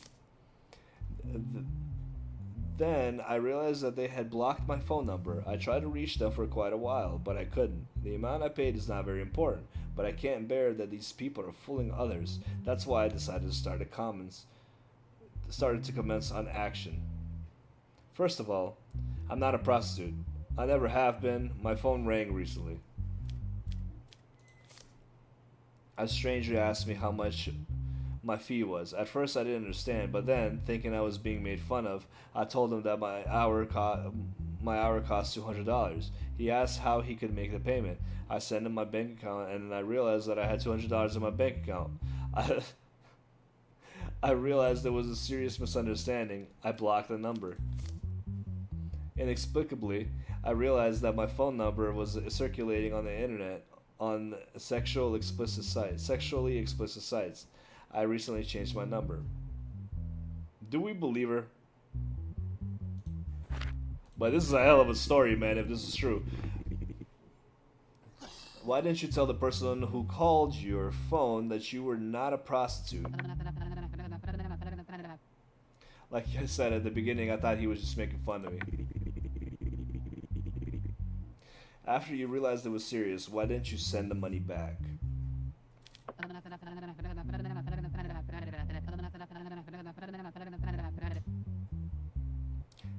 I tried to send it through the account number on the receipt. And it didn't work. I thought I could send it somehow later and forgot about it. Sure thing, Sophia Bonza.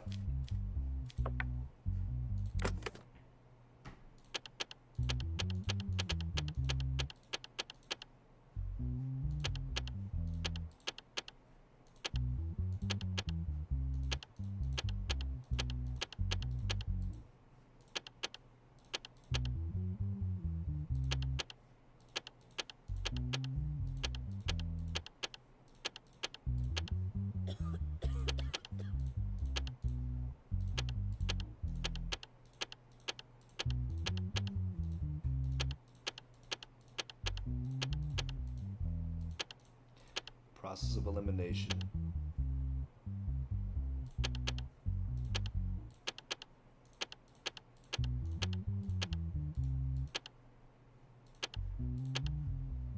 guilty. Alright. Evidence. Decont amount 200 from Dennis to Sophia Bank. The receipt of this money sent by Dennis. Telephone call dialogue between Dennis and Sophia. Hello? Hi. What is your fee? 200 per hour, 500 per night. Which one do you want? Yeah, you didn't know? You didn't know, Sophia, my ass. Come on, Sophia. Shit. Alright, baby. I love you. Have a good night. Sweet dreams. We got Sophia over here lying that she's not a prostitute. An hour, please. How do I make the payment? I will send you the bank account and you can deposit the fee there. Okay, I'll get back to you after the deposit. See you later. Sophia. Theft crimes. Theft. Extortion. Fraud? Hold on. What is he charging her for? Fraud?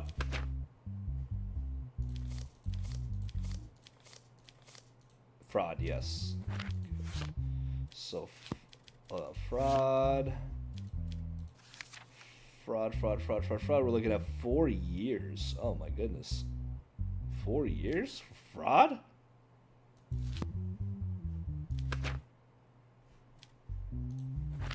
Shit, Sophia, I think you're gonna go to jail.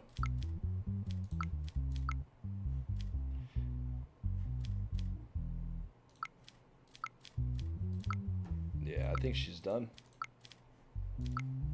For 4 years. That's kind of insane. Alright. 4 years it is. I think you're guilty. Bam. We're going by the book.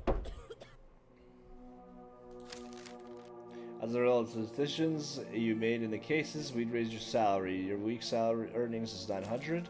Nice. Moving on up.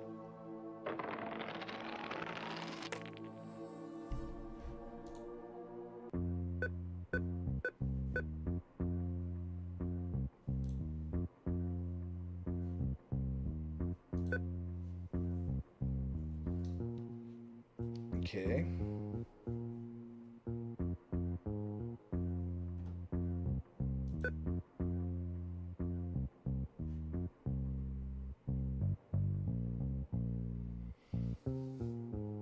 I'll accept that, just so we can have a little bit of money.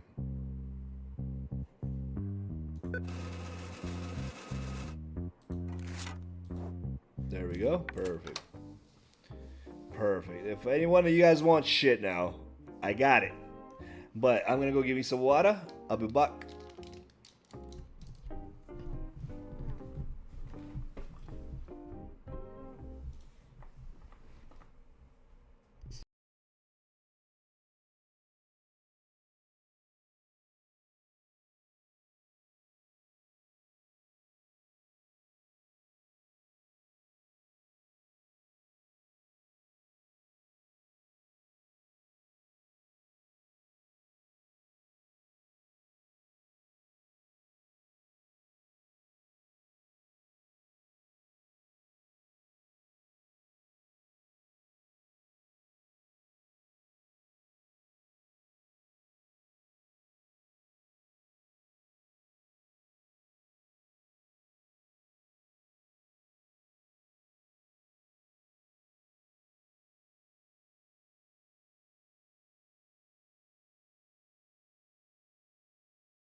My bad, guys. There we go. Now you can hear me. My bad. Good thing these mics have a light that you can tell whenever they're muted. Human trafficking. It's just getting dark. Late at night, while the police were inspecting at the border of the city of Kioros, a person named Ahmad El Amin did not comply with the stop warning and tried to bypass. Police officers pursued the vehicle driven by Ahmad El Amin, who fled from a police stop. As a result of a long chase, the person who entered the gas station got out of the vehicle and tried to escape on foot, was caught and detained by the police after a while. A large number of foreign nationals were detected in the vehicle. Huh. Human trafficking? Is that really human trafficking? Ahmad, I'm aware that it is dangerous and forbidden for me to do this work. But I was unemployed and penniless for a very long time, so I had to do it. The work and the process was very difficult for me, and I was so nervous that when I saw the police officers, I panicked and tried to run away. It was all to show my family that I could earn some money. I am aware of my guilt. I accept it, and I am very sorry. Huh. I mean, he's not even denying anything. So, no evidence in this case. There's nothing. Just digital recording, facial recognition was done, traffic footage camera of a vehicle carrying illegal immigrants. It's fairly simple, right? We got any emails? Nothing. Okay, good. Nobody's trying to fuck with me. That's good. That's always good. Alright, so traffic offenses.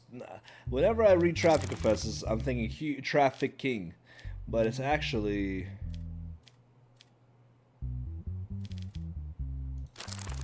it's not that.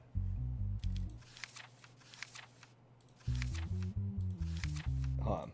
Let's just start off with one and move her down. So it's not that. Nope. Nope. Nope. Nope.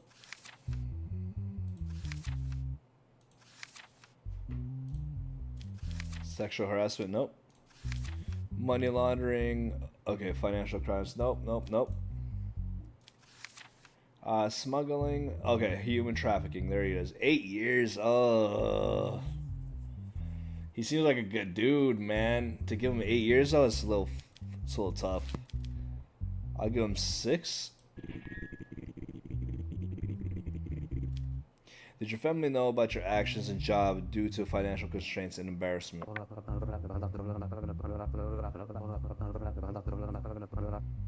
No, Your Honor. I haven't been doing this for a long time. I needed money urgently, and I wanted to do this because it's a fast money business. Why don't you want to or couldn't get a regular job?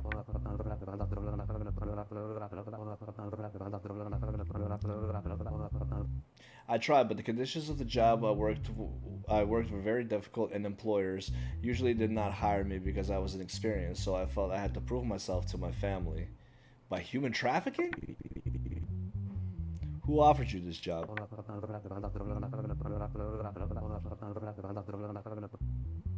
After hearing from a friend about the opportunity for quick earnings, I independently researched and began transporting migrants by car.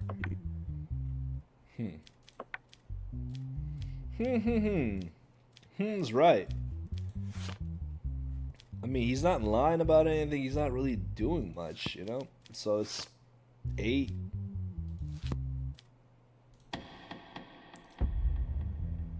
Do we just give him 6?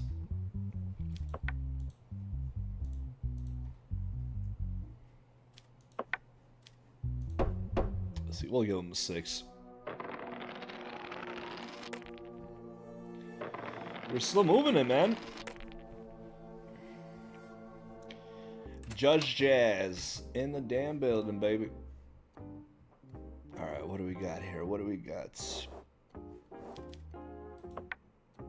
Keep it moving. In the dark of the night, your sleep is interrupted by the sound of a knocking on the door. Who the hell is this? Look through the hole. You see a masked man. Call the police.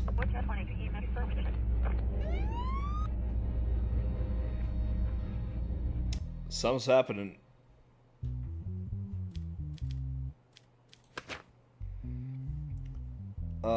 Damage lawsuit filed by Brooklyn Troyes against the multinational company that develops and sells Loophole Consumer Electronics. Defendant, Loophole Company.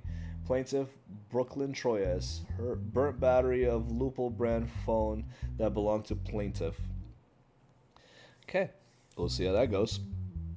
Recently, a person named Brooklyn Troyes purchased a mobile phone from the dealer of the Loophole Company. He claimed that during the period of use, his phone was not charged with an adapter other than its own charger.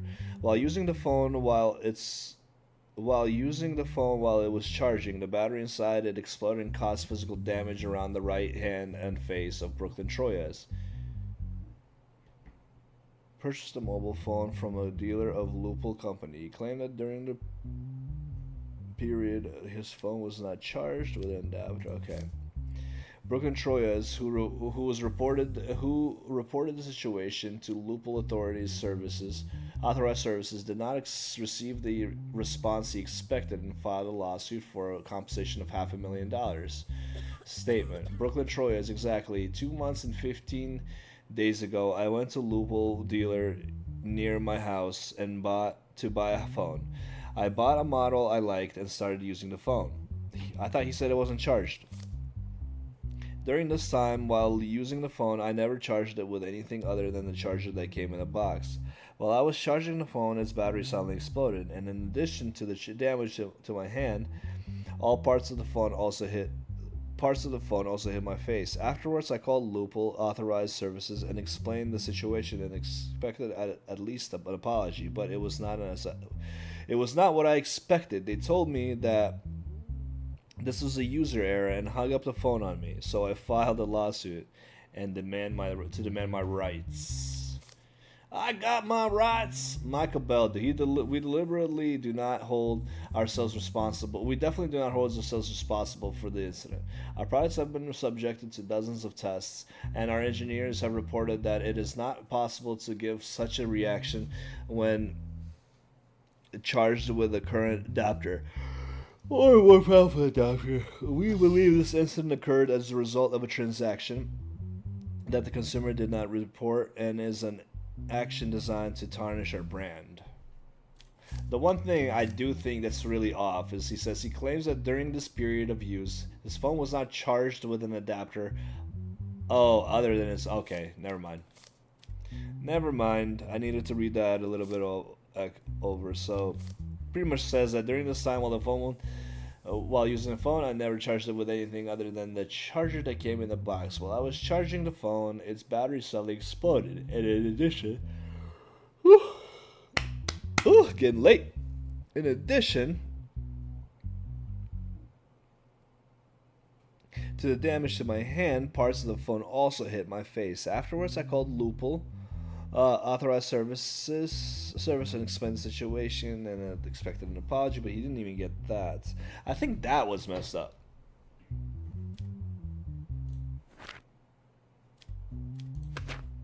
Okay, evidence. Phone conversation between Brooklyn Troyes and customer advisor at Loophole. Okay, Tiffany. I'm Tiffany. Can I ask your name so I can help you better? Brooklyn Troyes. My name is Brooklyn Troyes. The phone I bought for your deal about 2 months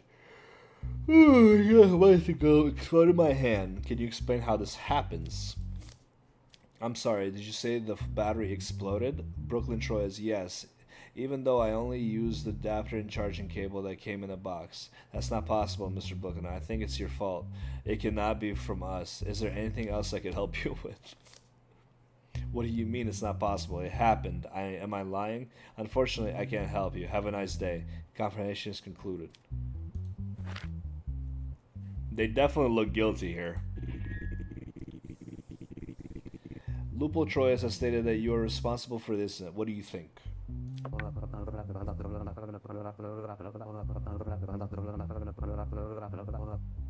I cannot agree with them on this. I explained to them in detail how the incident happened and what I went through. They didn't even take my explanation into consideration. Yeah, with that evidence, I don't think they did. Brooklyn Troya stated in his statement that you did not take him into consideration. Do you think this is the case?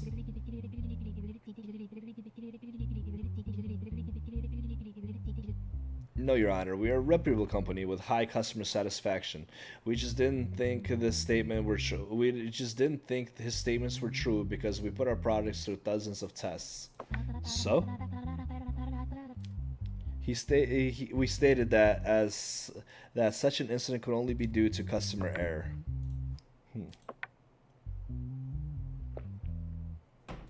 I mean, a dozen tests is really nothing.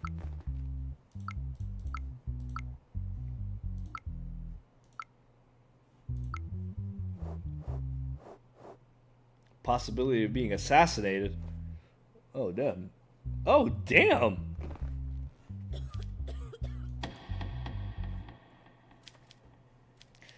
Found right and a compensation. I honestly think they should pay him.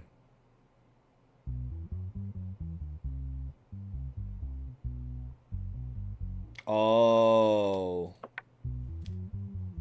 that's probably the right decision there.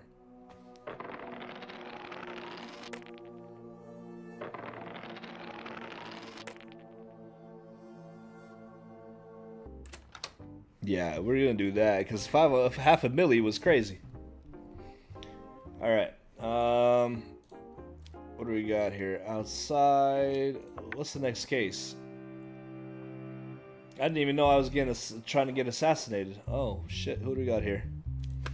Who do we got here? We got Brad Cold, age 37, male, criminal record, and he is crazy. Assassination. Oh my goodness gracious! Let me guess. A rose. Victims named Jeremy Adler and Mike Burns were found dead in their crime rooms. Oh, prison rooms. So Jeremy Adler and Mike Burns were the ones I sent to prison for. They did the drug trafficking, the cartel guys. It was determined that the security cameras of the floor where the incident took place were not working at the time of the incident. The person named Brad Cold, who stayed in the same room with the victims, was brought to the police station to take the statement. All right. Brad Cold, man, just cold as hell. Brad Cold, I only spent 2 days with them. I didn't have any problems or fights like me, and they spoke very little. Why would I want to kill them? If I were to do this, I wouldn't be in the cell where there is room, making me a suspect. I have paid and I am paying the penalty of my crimes. I don't understand why I have an accent when I'm trying to read under this guy. I'm not guilty in this incident. The reason I'm here is theft. I've never killed anyone in my life. The night they died, I slept before them. Even though I heard a few voices during the night, I thought they were delirious as usual.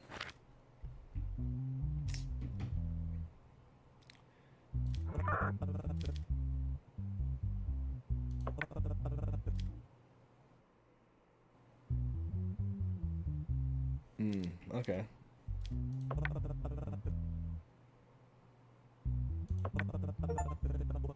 So we just bribe him and to lower it down a little bit?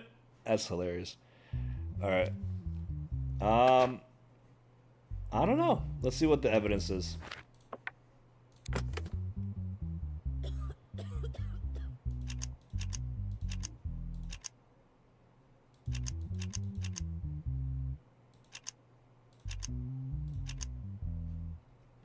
Easy.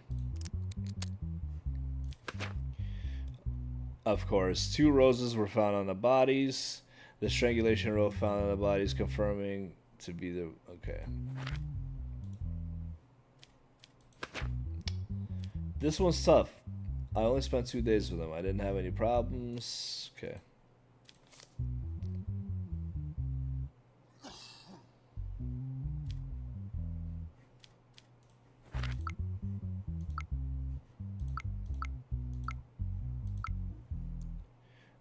Judge Jazz Brooklyn, be right, and $1,000.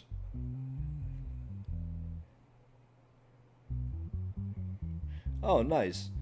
But in Troyes, nice. That's cool of him to do that. That's pretty damn cool of him to do that shit. Alright, so he just pretty much gave me a little thank you note. Alright, so let's speak to this guy. I reviewed your statement. Although it makes sense, you are the only eyewitness at the scene. How can you explain this?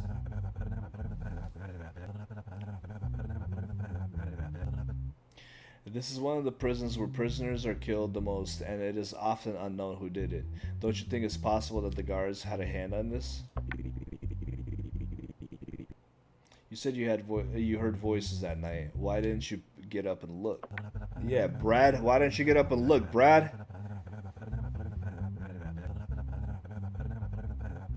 The first night I couldn't sleep until the morning because of their delirium. I woke up and looked at them every time they were delirious, but they seemed very calm. My sleep has been disturbed for the last 2 nights. Okay, the first night I couldn't sleep until the morning because of their delirium. I woke up and looked at them every time they were delirious, but they seemed very calm. My sleep has been disturbed for the last 2 nights. Some of these sentences are written weird as hell.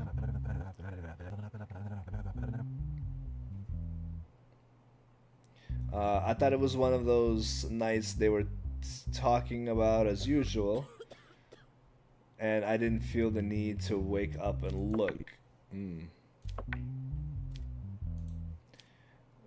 I don't know, this guy doesn't seem like he really did anything. I think he's also being framed. Everybody's being framed that's been on the murders. And he said he's in for theft. He's not even in for... I'm just gonna say he's innocent. It just feels like he's due release. As a result of the decision, we decided to raise your salary to $1,000. Hell yeah. Okay, keeping it going. Oh shit. What?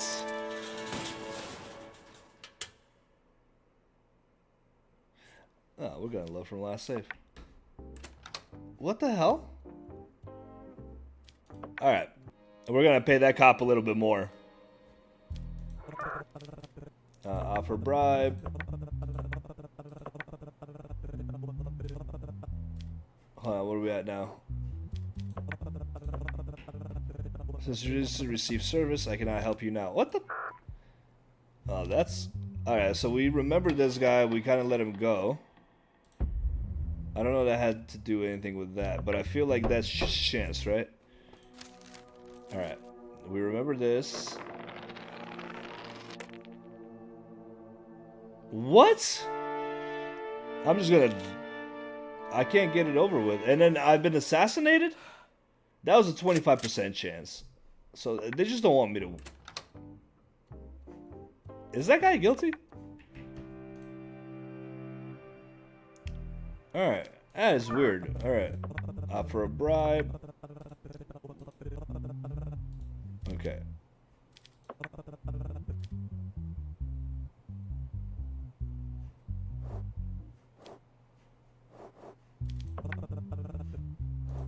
Damn. Hold on.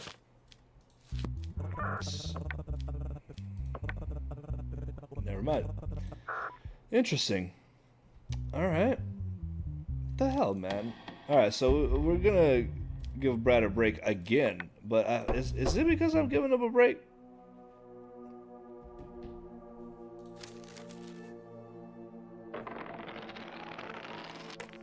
Alright.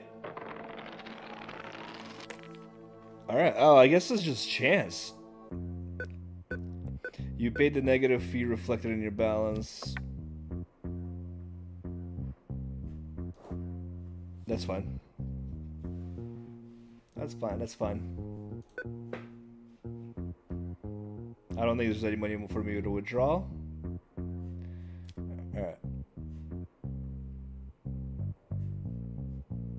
credit debit. Okay, we're good. We're good. All right, well, what do you want? Your daughter wants a smartphone from you as a birthday gift. The price is $700. Sure. Now that I got monies. Okay. Oh, the things you do for your family, right? Okay, what do we got here? We got Daisy Taylor and we got Sally J. Morgan. Sally J. Morgan sued his tenant Daisy Taylor to evict her from not paying her rent on time. Daisy Taylor and Sally J. Morgan. Legal action has been taken against Daisy Taylor by Sally J. Morgan after being 3 months late with her rent. The host, Sally J. Morgan, says that the tenant is in breach of the tenancy policy. The host demands that the tenant vacate the property and pay the debts owed by the tenant with interest. My tenant has not paid me a single penny for 3 months. Even though I warn her many times, she keeps stalling, as if this were not enough. They constantly bring their friends to the house and make noise that disturbs the neighbors. I brought my neighbor who lives downstairs as a witness, so that you can believe me on this matter. Witness, whatever Mr. Morgan says is true. It is true that I have not been able to pay the landlord for a while, but I had to quit my job and I can't afford to pay right now. I told them that it was not an arbitrary situation and that I will pay him when I receive my unemployment benefits. However, he's trying to get me kicked out of the house somehow. It's a complete lie that we make too much noise with my friends. Since my downstairs neighbor is a tenant of Mr. Morgan, he obeys his orders. I kind of figured like whatever Mr. Morgan says is true is a little bit suspicious.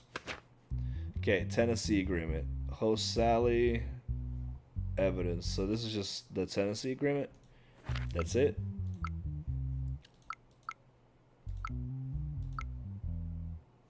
Oh yeah, we saw this. Okay. We saw this. Let's talk to these guys. Mr. Morgan, is it true that Charles Goodman, your downstairs neighbor, whom you called a witness, is your tenant?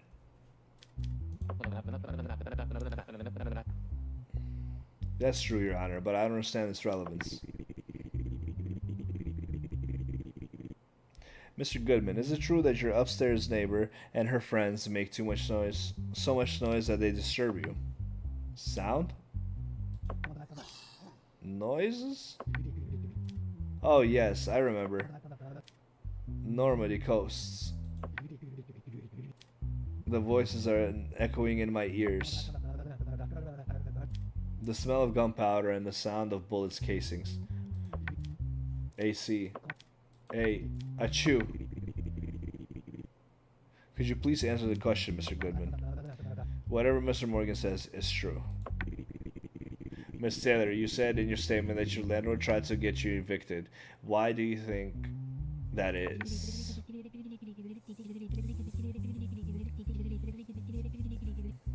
He's trying to evict me and raise his rent, but he can't do this because we have a contract. Normally, I would never miss my rent, but this getting fired thing was unfortunate for me. This played into his hands. Alright, so he's just being a slimy little... Actually...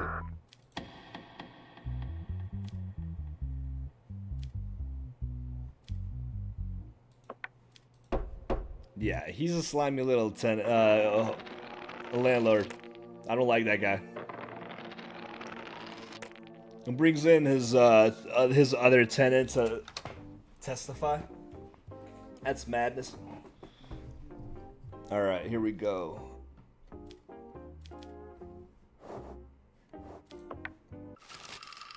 Daily News. The bill passed. Immigrants who commit crime will now be deported. Oh shit.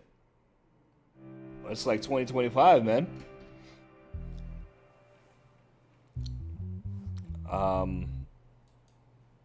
Who the hell is that guy?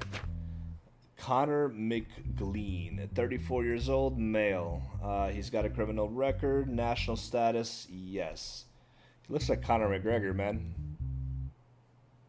Participating in street racing, violation of traffic safety and rules. Details. Recently, traffic police came across a street name while on patrol and followed suspicious vehicles. After a long chase, the person named Connor McGlean had an accident with the vehicle he was driving. After his accident, he was taken to the hospital by the traffic police, and after his treatment, he was arrested and detained. Except for Connor McGlean, no other driver was caught by the police. First of all, I'm not a street racer. I have no connection with other vehicles. I was just passing by in my sports car. All I did was increase my speed to get away from other vehicles as soon as possible. My only crime is that I was speeding. It has nothing to do with racing. And we weren't born yesterday, Connor. Okay, so we got this baby going all the way to the bottom. This baby coming in across. This baby coming in there.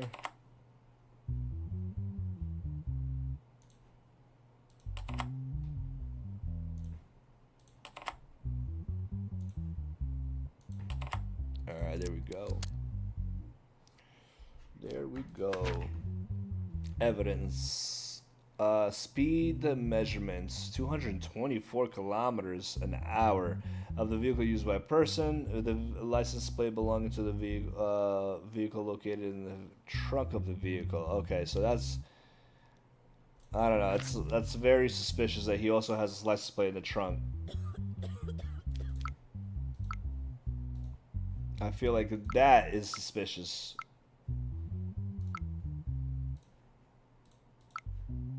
Okay, let's talk to this little guy. Mr. McLean, you stated in your statement that you are not a street racer. Why did you run away from the police when the police tried to stop you?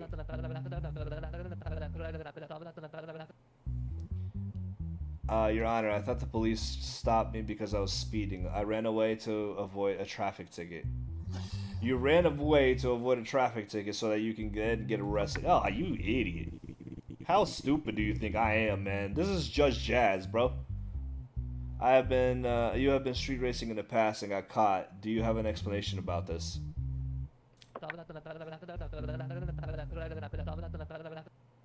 Your Honor, this time it's pure coincidence. I was just in the wrong place at the wrong time. That's all.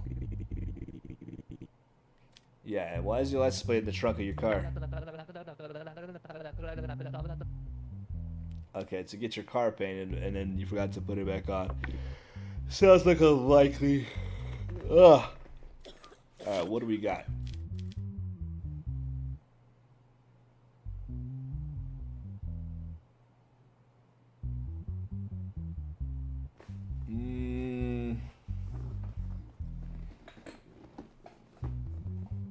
Oh, so negative, okay.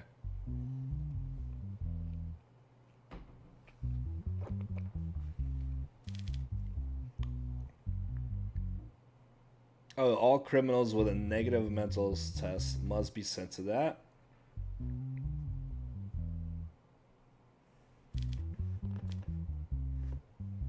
Oh, so I have to follow these rules. Okay, so he is street racing. Traffic offenses.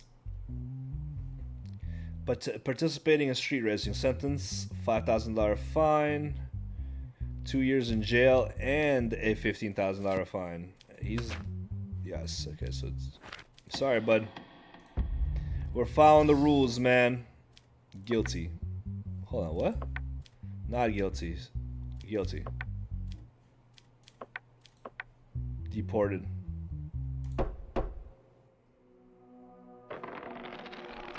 Forgot that he had that status.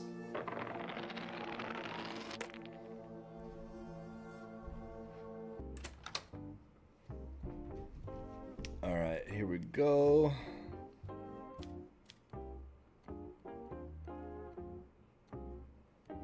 How y'all doing tonight, man? I see a few guys watching. A few people watching the stream, so feel free to chat. chime in. Let me know if I'm doing anything wrong in this game. 70%, but I did what I was supposed to do, motherfucker. All right. Adrian Bowen. Okay. 42 years old male, fingerprint 211. Okay. No record. His mental status is clean. He is not extortion. Helen Lonas. Mobile phone was stolen while she was walking on 23rd Victorian Street. Camera footage of the place called Coffee Vic, located where the incident took place, was examined. In line with the investigation, it has been concluded that the person in the images is named Adrian Bowen.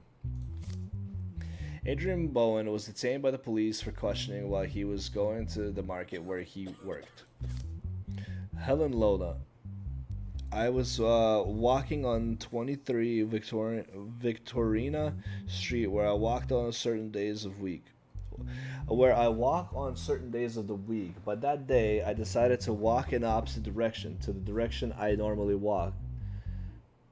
While everything was going well, someone suddenly took the phone from my hand. I couldn't even react because of the surprise and fear I felt at that time. After I put myself together, I asked for help from those around me. Adrian Bowen. In the evening, I close the daily gross market where I work and walk in the opposite direction of my house. My wife and I were constantly arguing due to the financial concerns, and my children did not have much peace of mind. Because of these events, I was very confused and had difficulty thinking clearly. Suddenly, I saw a woman walk in front of me, and I noticed that she was carrying a phone in her hand. The phone looked very luxurious and expensive. Because of the difficulties I was experiencing, this phone seemed like a very attractive opportunity to me.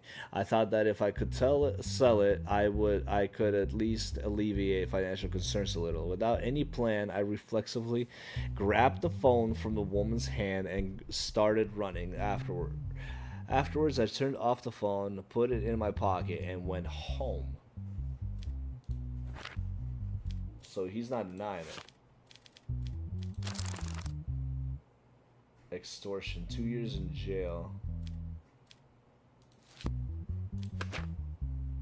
Was that worth it?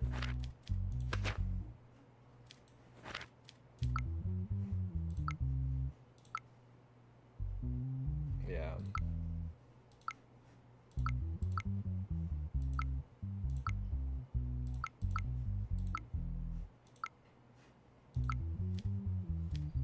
Yeah. I'd say he's guilty. Give him 2 years, right? 2? It was 2? Yeah, extortion, 2 years in jail.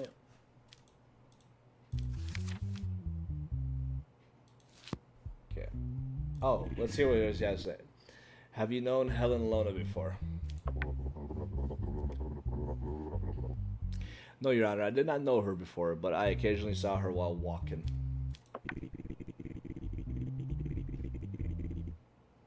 You admitted that you committed this crime for your own reasons. Do you regret committing the crime?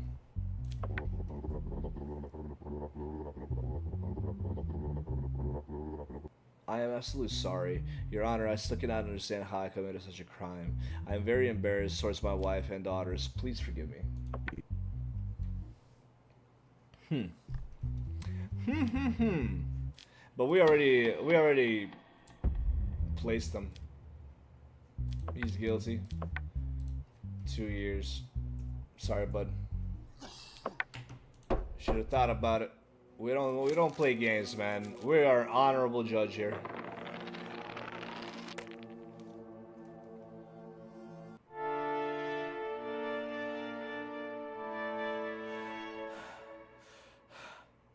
I don't understand.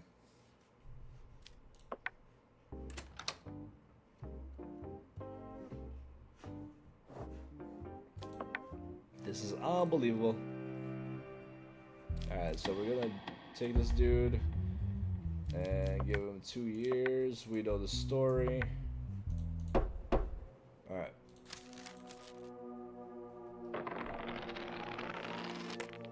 Okay. Okay, that I don't understand why it does that. So it's just fully probability. You pay the negative fee reflected in your balance of your wallet.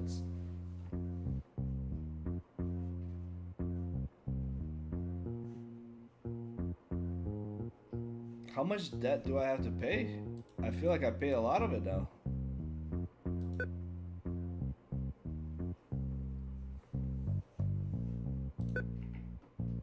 At least I feel like I did. What do you want?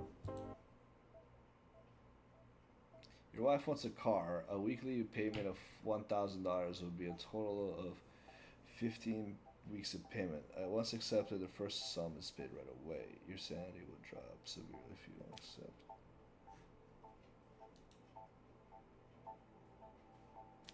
No, dude, she's wild. What the fuck you thinking? I'm cool with my sanity dropping insanely. This is insane. Mad Judge. What does that mean, though? Do I just see crazy things? Bomb attack on Parliament. The Sicilian cartel carried out a bomb attack on the Parliament building. 19 civilians lost their lives, and 2 members of the Parliament were injured. The leaders of the cartel was caught. The leader of the cartel was caught. Okay. Wow. Ballsy motherfuckers, these cartels.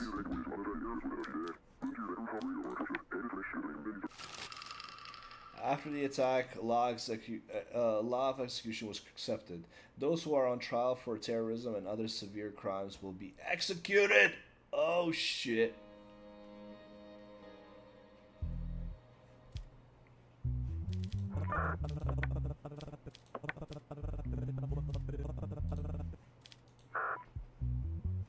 Okay.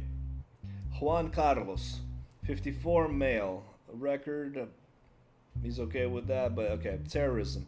Taking part in organized criminal activities. Details. Recently, 19 civilians lost their lives and 2 MPs were seriously injured in a bomb attack on Parliament. During this attack, 4 people thought to be members of the Sicilian cartel blew themselves up. As a result of extensive searches, 10 people thought to be members of the Sicilian cartel were caught. A few of the cartel members became confessors in the case in which they were tried. They disclosed the identity of Juan Carlos, the manager of the cartel and the planner of the bomb attack. As a result of the operations, the person named Juan Carlos was caught in a forest house outside the city. Juan Carlos, those responsible for the events are the corrupt state and their collaborators, the mafia. They are the ones who forced us to do this. May Jeremy and Mike rest in peace. So this is all the mafia, eh?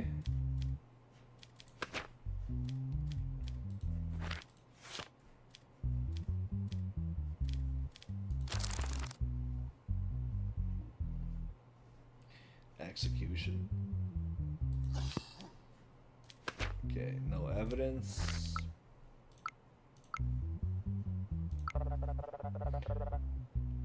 Yes, sir, I'm listening. Go and destroy the Parliament. Sir, don't you think this would be suicide? Okay, sir, as you wish. So hold on. Yes, I'll listen to you. Go and destroy the Parliament. That Parliament.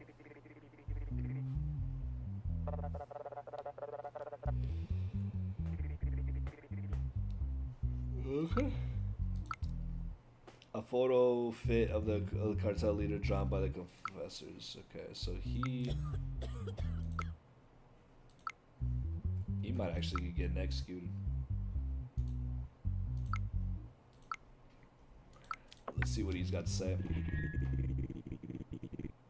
Do you regret having caused such a damaging event on our country? No, I'm just sorry that I couldn't give all the statements what they deserved. Statesmen what they deserved. If you give solid information about the mafia you mentioned in your statement, we can take care of them after you. Will you cooperate? No, I don't think so, but you should know that it is obvious that high-ranking statements are corrupt.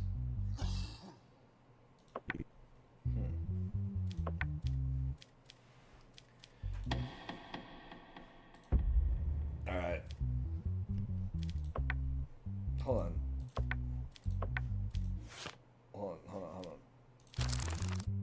Those convicted of terrorism, high treason, rape, child abuse should be executed. Sorry, bud, you're getting executed. Execution.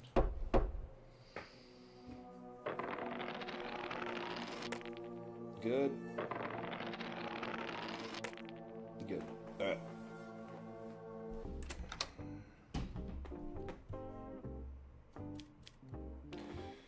Oh man, it's getting close to that time.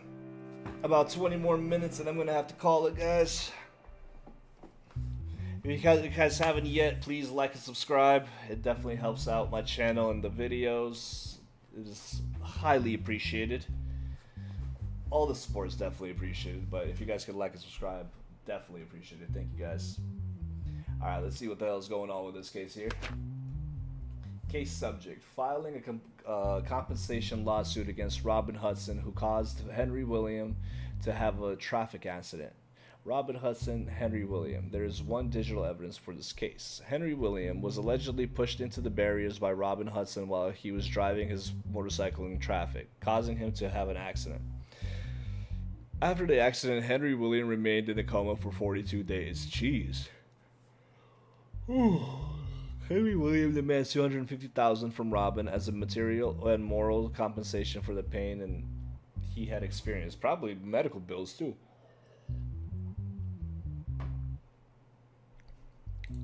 I mean, shit. Henry William: I was driving my motorcycle in traffic. I wanted to overtake the vehicle in front of me. She started to approach me while I was overtaking her. I got struck in the barrier, then suddenly lost the balance of my motorcycle and rolled over. The only thing I remember afterwards was that I was in great pain. I think she did this on purpose because she didn't even stop and help me after she caused this. Probably panicked too, so I don't know if we can just immediately say that. I was driving in my own lane in traffic. I was very stressed because I found out that my mother was hospitalized and I was trying to get to the hospital as soon as possible. My mother has cancer and her condition is serious. I didn't notice that what was happening during the accident. The motorcycle must have been in my blind spot. I later learned that I was being taken to court. If I had noticed the accident, I would definitely have stopped and helped. I did not violate any traffic rules. I don't think it's my fault. You hit a person, though.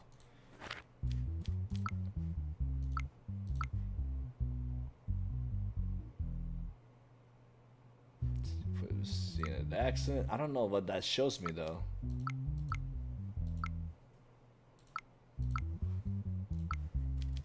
Alright, let's talk to these views. Mr. William, you realize you were violating the lane of the car in front of you, right?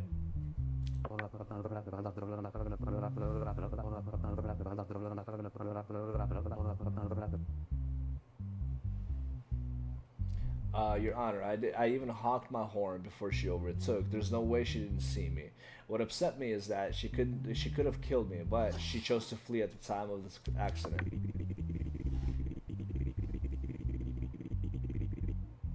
Mrs. Hudson, it is highly unlikely that you did not notice the motorcyclist in your left rearview mirror at the time of the incident.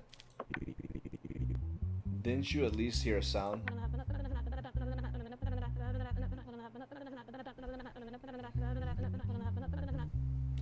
Your Honor, at that moment I was solely thinking about my mother. I was in the left lane, so I didn't need to look in the left mirror, and I didn't hear the sounds because the windows were closed. Actually, true.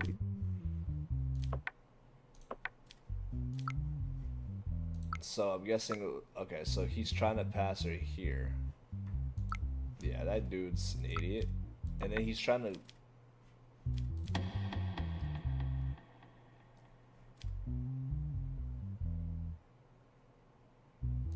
I deny it. I deny it, bud. Honestly, that was a rat move. And has saying she could have killed you too, not around Judge Jazz, brother. Not around me. Alright, what do we got? Week 7.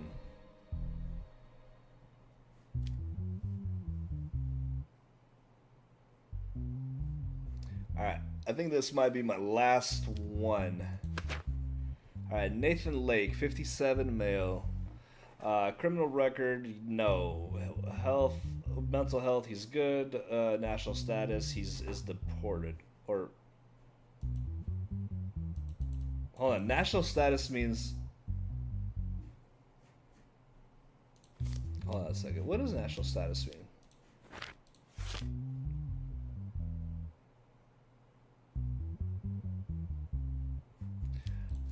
I think national status means like they're... No. Okay. Okay. Nathan Lake, 57, male. Criminal record, no. Okay. The surgery was performed with the family's approval. Okay, hold on a second. I'm on page 2. Charges: involuntary manslaughter. Oh my goodness. G. Gavin Ty Jr., the person named, took his baby who was having difficulty breathing to the hospital. After the MRI, it was seen that there was a metal object in the baby's stomach. Nathan Lake, the baby's doctor, said that the object should be surgically removed. The surgery was performed with the family's approval, and Nathan Lake stated to the family that the surgery went well. The baby experienced breathing difficulties some later after he discharged and died less than 24 hours later. As a result of the autopsy, a gauze that was forgotten during the surgery was found in the baby's stomach. Oh man. The autopsy report confirmed that the baby died as a result of the forgotten gauze. Thereupon, the baby's father, Gavin Ty Jr., filed a complaint against Dr. We realized that our baby was having difficulty breathing, and that we went to the hospital. Nathan Lake, who was the doctor there, told us that the MRI was needed. After the MRI results, the doctor said that our baby had a metal object in his stomach and needed to be operated on immediately. After the surgery, he said that it was very successful surgery. When we came home shortly after our baby was discharged, we realized that our baby could not breathe again. We tried to take him to the hospital again, but it was too late when we got there. I asked for an autopsy report because I was curious about the cause of death. I learned that the cause of death was a gauze left in our baby's stomach during the surgery, and I filed the complaint. First of all, I accept my mistake, and I'm very sorry that this incident happened. When I learned that the baby died as a result of my carelessness, I could not come to my senses for a long time. I don't care about the punishment I will receive. My only wish is for his family to forgive me. I am distraught. The gauze left in the baby's stomach had revealed the autopsy. Alright, so this is involuntary manslaughter, right?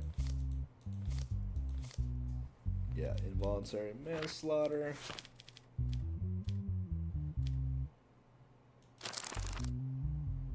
Four years in prison. And that's, I think, is what we're gonna do. Let's see what he has to say. First of all, I see that you have taken responsibility for the mistake. Could you briefly explain the situation?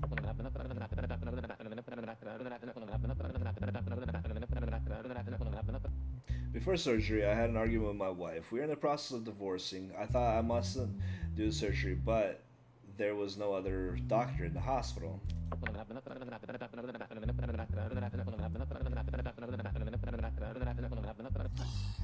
I found out that only I could do the surgery. It went well, but I didn't realize that I left the gauze in the baby's stomach. I desperately hope that the family will forgive me.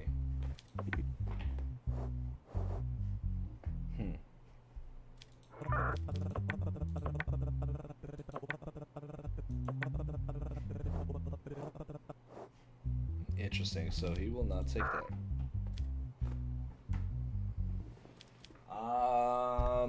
Oh, he's definitely guilty. Definitely guilty. What do we got here? Definitely guilty. Involuntary manslaughter, 4 years, right? That's what we saw? 4 years.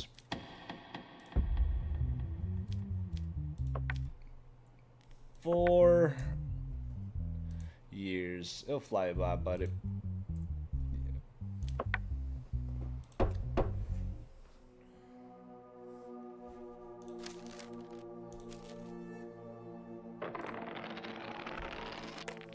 Okay, good. Come on. Perfect. We keep it moving, baby. We keep it moving, baby.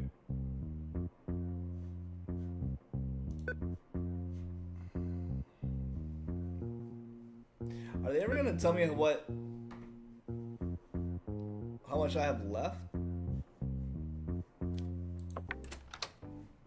Oh, she wants something again. Your wife complains that her household items constantly break down. She wants a new household item. I don't have the money, man.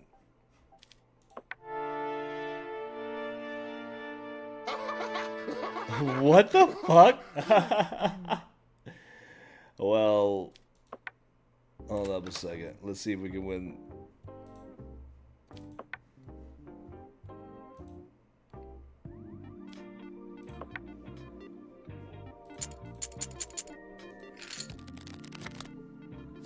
Let's go.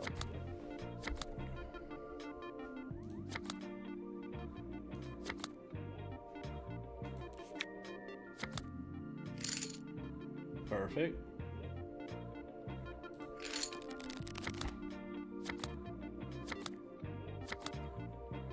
$10.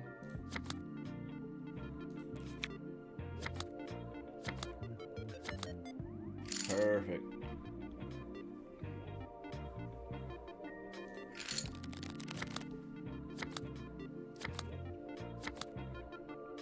$13. $17.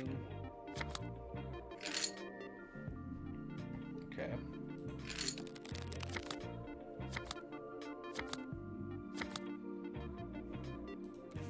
Stay. Are you kidding me? This ass?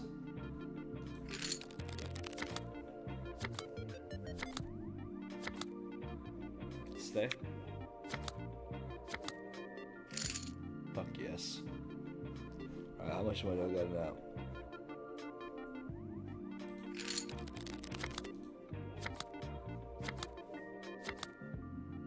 $7, take card. Probably should have hit. Fuck yes, got lucky. Alright. Let's give our wife a... Hold on a second. Okay. Week 8. Case 1. Oh my gosh, we got the Joker? David Crane, 45, male. No criminal record, that's unlikely. Armed robbery. He is Joker. Recently, a person named David Crane entered the pharmacy where Mary Evan worked, pointed a gun at her, and demanded the money in the safe. Mary Evan gave the money in the safe, and David Crane and informed the police. Details. Not long after, David Crane was caught and taken into custody at the house of his brothers, Victor Crane. Statement. Mary Evan. He quickly came to the pharmacy and headed to the counter. Even though the weather was hot, I noticed that he was wearing a thick coat. When he came to the counter, he immediately pulled out a gun and said to me, "If you want to live, if you love your life, give me the money." Then he took the money. I gave him a hit the shelves and ran away immediately after the incident. I notified the police and asked for help.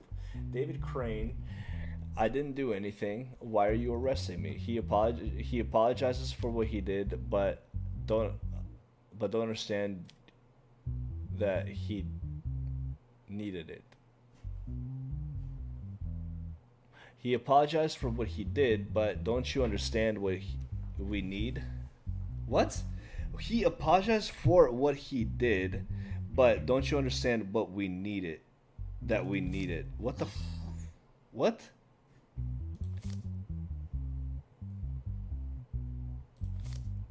David Crane, everything he told me to do was our good. For our good. We can't lose him. He needs the money, and those after him will never stop.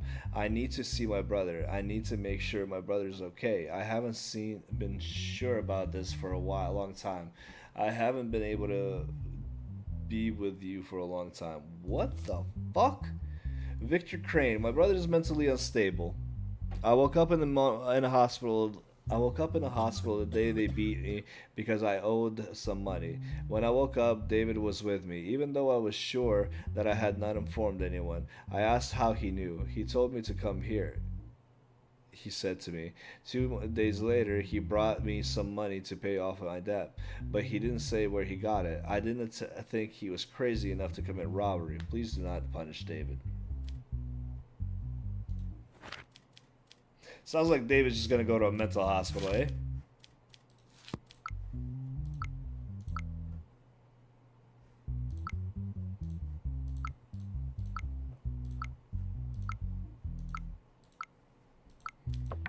Let's, I mean, none of this is necessary. I feel like he's already confessed that he's guilty.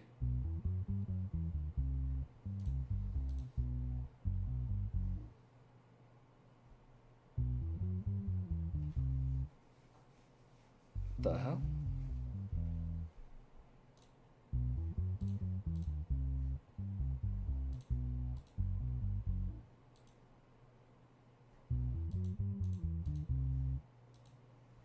What?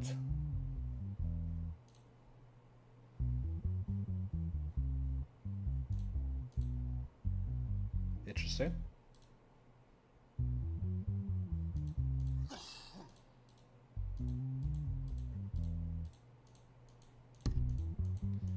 What?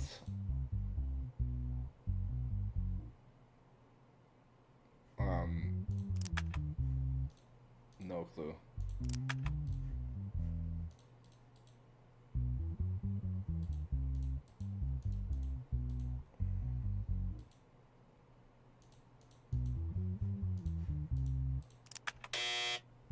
Whatever.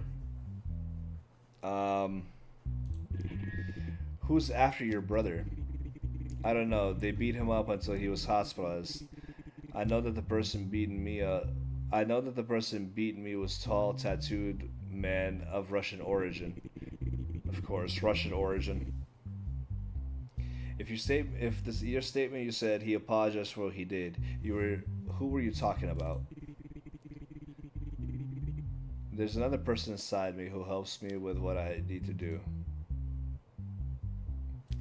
Accused didn't speak and watched their surroundings for a while.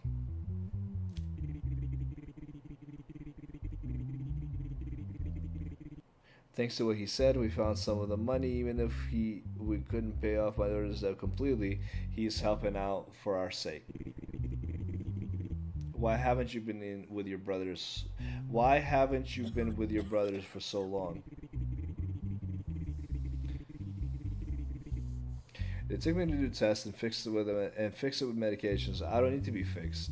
He and I are made a plan together to escape.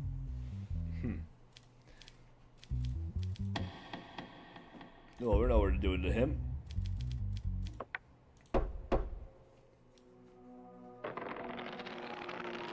Pretty easy.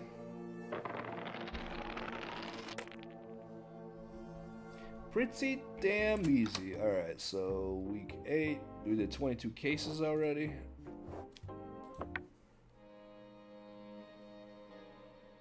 Okay. Alright, this is for sure my last one. Oh, it's getting late. Let's get this one. Alright. Case subject, Tommy Cooper, non-compliance with the contract with the J.J. Richardson, owner of Holly Paper Publishing House. Tommy Cooper, J.J. Richardson. Tommy Cooper has made an agreement with a publishing house called Holy Paper to publish his book, The Helplessness of Words, which he released 2 months ago. According to the agreement, he declared that he would pay $250,000 to J.J. Richardson if the book did not reach 10,000 sales within 2 months. As of now, the book has sold 10,276 copies, but it has been proven by this publishing house that the book has received more than 300 copies on behalf of his sister Ashley. In this case, J.J. Richardson demands Tommy Cooper to pay his debt. Ashley Cooper, Tommy Cooper's sister, is the witness in the case.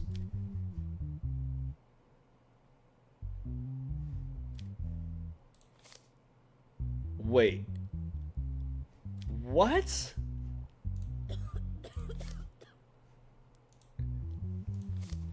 Tommy Cooper made an agreement with a publishing house called Holy Paper to publish his book, The Helplessness of Words, which he released 2 months ago. According to the agreement, he declared that he would pay $250,000 to J.J. Richardson if the book did not reach 10,000 sales within 2 months. As of now, the book has sold 10,276 copies, which is more than 10,000 sales. But the publishing house that the book was received more than 300 copies, but it has been proven by the publishing house that the book has received more than 300 copies on behalf of his sister, Ashley. In this case, JJ demands Tommy Cooper to pay.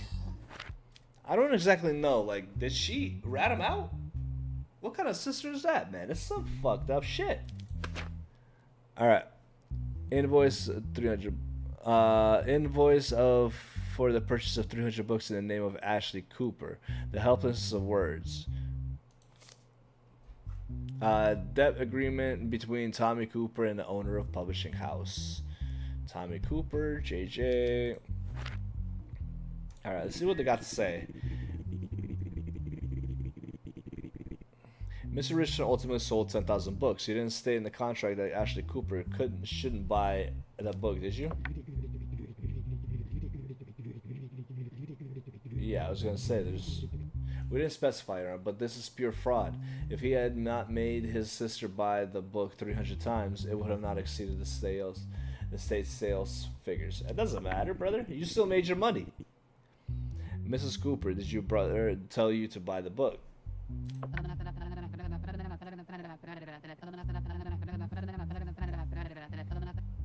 Your Honor, my brother just informed me that the book is out. I wanted to buy the book in large quantities to support him and to give as a gift to the people around me.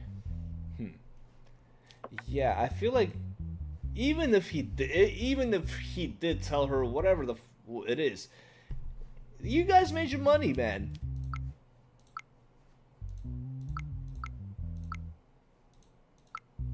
That's wild, brother. They for sure made their damn money. No, dude, you're not paying nothing. Don't worry about it, brother. I got you.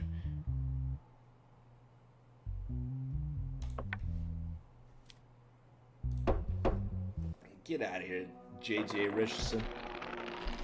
Who you think you are, man? Alright. Beautiful. Man, I swear, this game is mildly addicting. Like, I feel like I keep wanting to go and go and go. Alright. Let's play a little blackjack. Get a little bit of his monies. 20.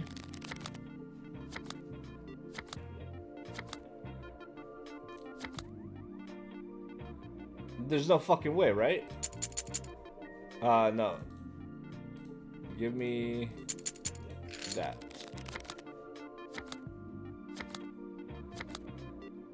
Stay.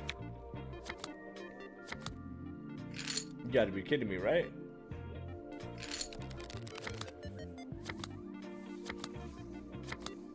It's a nice little jam, though.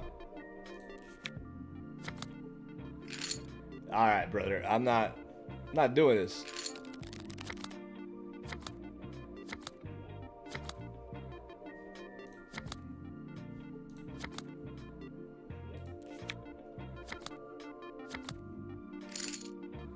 Hell yes.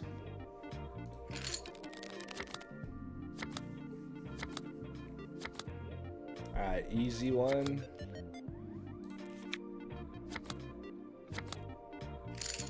Beautiful, beautiful, beautiful, beautiful.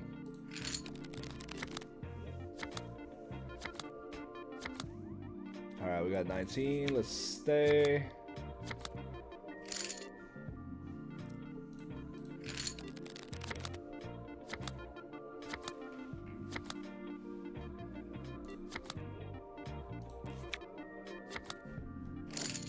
Alright, beautiful.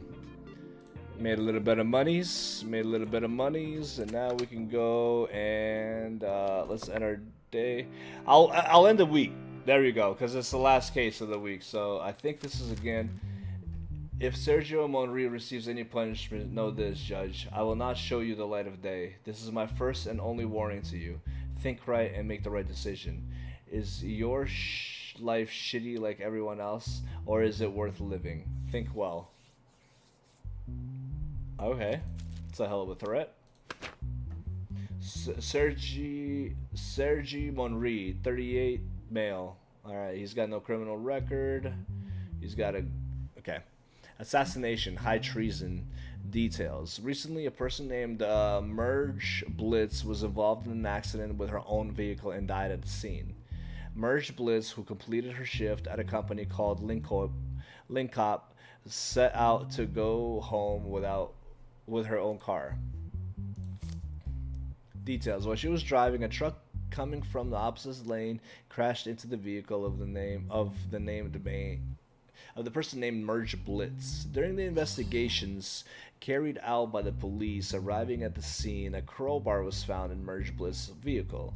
The driver of the pickup truck involved in this accident could not be found. The bag that could have been in the vehicle and containing important government information could not be found. As a result of the autopsy performed on the person named Merge Blitz, it was concluded that she did not die at the accident and that she was killed with the help of a crowbar found in the scene. As a result of detailed investigations, it was determined that the driver of the truck involved in this accident was a person named Sergi Monri. As a result of long efforts, the person named Sergi Monri was caught and detained at the airport where he went to go abroad. I am currently... I'm an idiot. I am not guilty. I went to the airport just to see my family who lives abroad. I have nothing to do with this incident. Please release me. I have no reason to commit this kind of crime. I can't even hurt an ant, let alone kill a person. Alright. The letter on my desk begs to differ. Why did you run away after the incident, Mr. Monri? In my fear and panic at the time of the incident, I wanted to flee the scene because I was not sure if the person in the vehicle was still alive. So why are you trying to flee abroad with a bag that was supposed to be in the vehicle?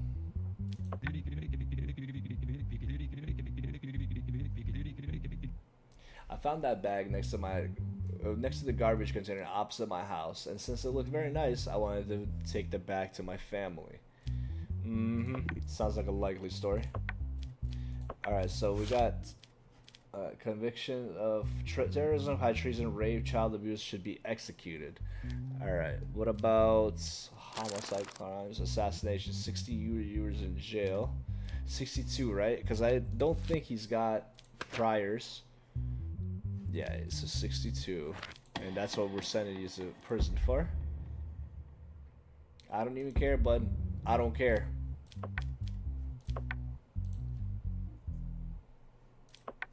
You accept the decision. Alright, we got our monies. And I think that is gonna be something. This is where I call it. Because I am exhausted. Maybe not. We'll see here. We'll see. What the oh, okay, so we got 200 back. That's good. Finally, we got some money out of that. We should be starting to see some good amount of cash here flowing in. Yeah, bud. Shit. Alright, fuck it, man. I'm gonna keep going. This game. Week 9, case 1. Oh, we got a little chubster over here. Release Winston Gerald and accept the $700 we will give you. If you accept this offer, the rest of the money will come and you will live. If you accept this offer, the rest of the money will come and you will live a very comfortable life.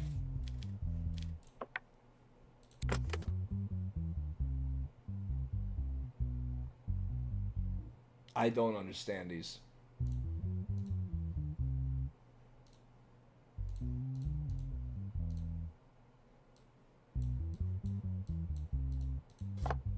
Oh, that's what I'm supposed to do.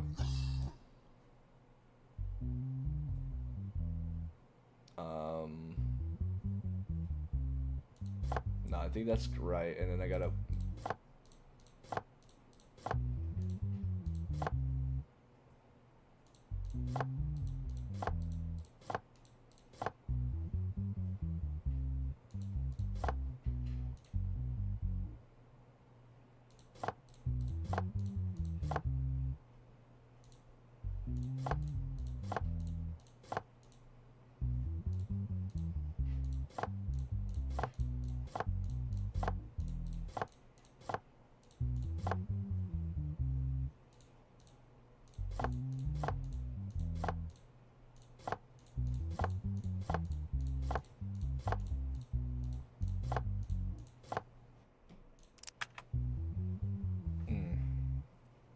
Okay.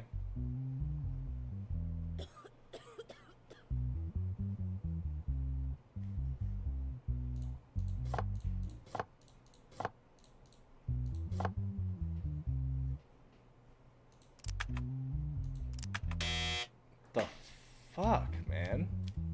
Alright. Let's see what he did. Winston Gerald, 51 male, no criminal record. He's got a good mental status and he's got national status. Okay. Corruption. Details. During the illegal prostitution and gambling raid carried out by the police at the hotel called Palace of Gorge at night, Winston Gerald was caught in the same hotel room with many mafia members and Frederick Lanson, who is known to be one of the high-ranking managers of the mafia. Details. 4 mafia members and Winston Gerald, who were in the same room, were arrested, but Frederick Lanson, one of the high-ranking managers of the mafia, committed suicide with his own gun at the scene. Damn. 7 women thought to be prostitutes, drugs, weapons, and $1 million worth of cash was seized in the hotel room. Winston Gerald, I don't know why I'm in the hotel room. Earlier, I was drinking at the bar with a few friends, and we got quite drunk. I remember asking my driver to take me home. I got in the car and opened my eyes. In the hotel room, I was with women and men. I didn't know the police came and arrested us. I am not guilty. I am a member of parliament. You exist to serve us police. How dare you question me and keep me waiting? Wow, that guy is just a peach. All right, so what are we looking at here? Just because of his attitude, I think we've already corruption. Yeah, he's a corrupt little. All right, hold on a sec. Sorry about that. Corruption.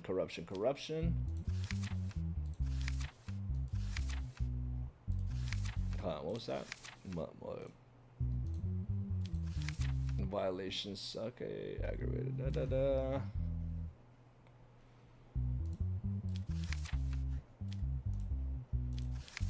Okay. Tax evasion, money laundering, bid rigging. Okay. Corruption.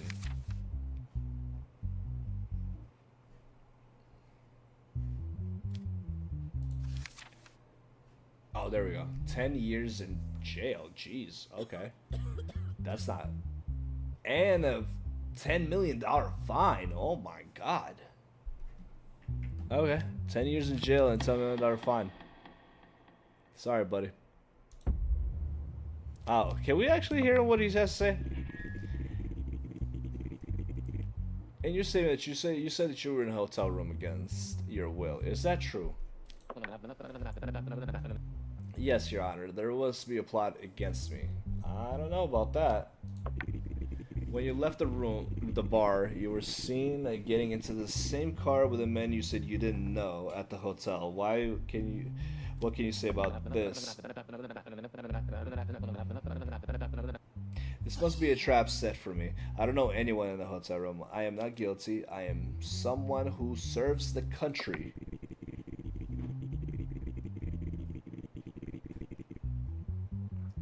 You claim that you are serving the country, yet you are trying to use your position and scold the officer who is doing his duty during the interrogation. Is this how the country should be served?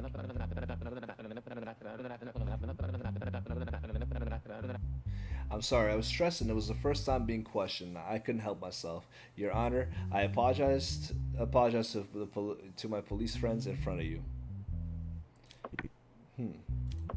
Oh, we know. I mean, this right here gave it all away. Oh, I forgot. This is a big one, right? It's 10 years and then a 10 million. That's crazy. Guilty? 10 years and 10 million. 2, 3, 4, 5, 6. Crazy. That's a lot of damn money. Man, YouTube chat, you guys are quiet. How y'all doing tonight, man? Hope everybody's doing good. Actually, I'll be right back. I'm gonna get me some water, and I'll be right back.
Sorry about that. Welcome back. Good people.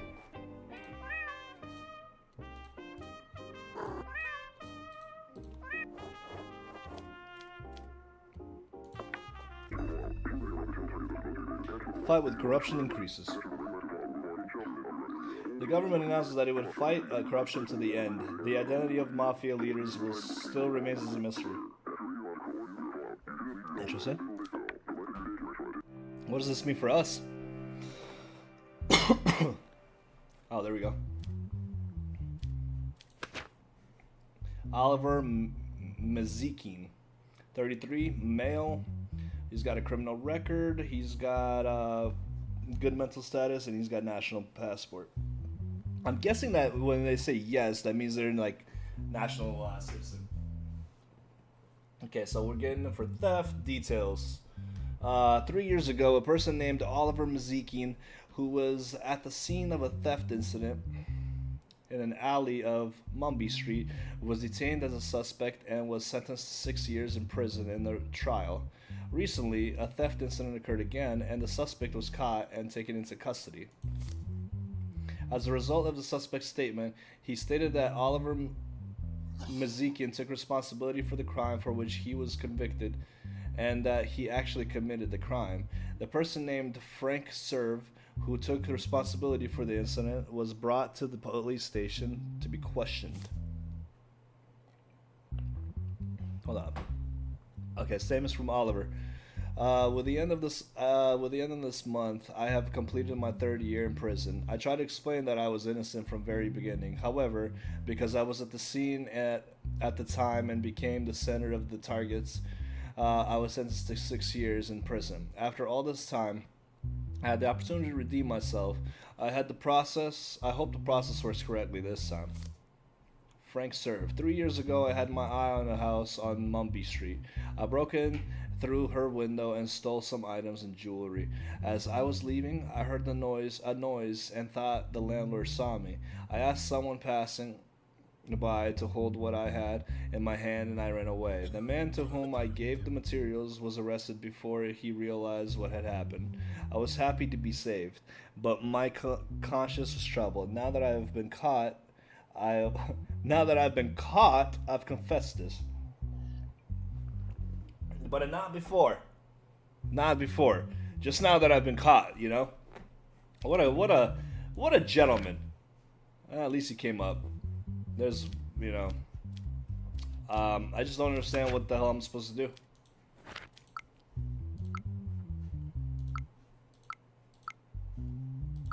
Like, what am I supposed to do? Speak? But, like, I don't understand. So, like, okay, your statement that you were responsible for the burglary of Mumby Street 3 years ago, is that true? Oh, so this is Frank. Frank is sitting right there. Yes, Your Honor. Oh, okay. I didn't want things to happen. Come to this point. I wish I had confessed before. You stated that you regretted putting the blame on Oliver, so why didn't you come and confess earlier? Of course you did. I don't know, at that time I did not feel remorse for this, but after the last incident, I realized that I regretted it and wanted to confess. Yeah, you pretty much just got caught, is what he's saying.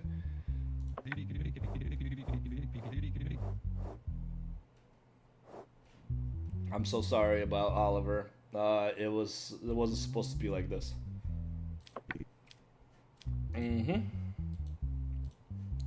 All right. There's no evidence. No anything. How many years did he have? How many years did Oliver have? 3 years ago, right? And he was sentenced to how many years?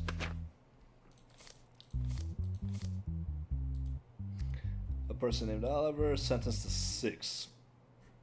I don't know. So 3 years, we'll give him 9?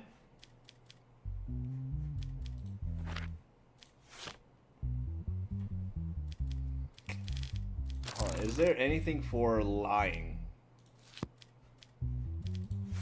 What do we give for lying? Auto theft, auto robbery, fraud.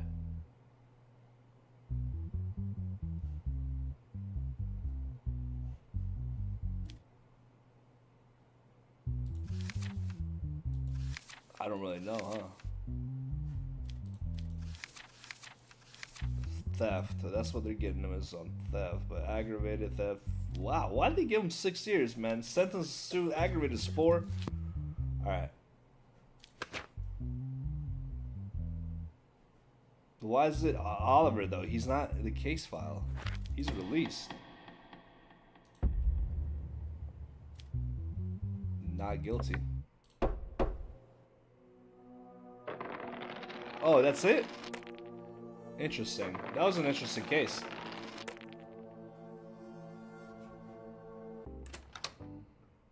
I feel like I'm getting set up, though. I feel like Oliver was probably like the head of the mafia or something. I just got fucked. But we're about to find out.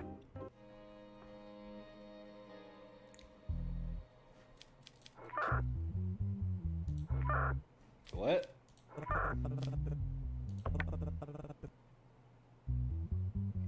$758. Patrick Mickey should be punished no matter what. He is responsible for the death of a person I love most in his life. If you do this, I'll give you $500. Okay.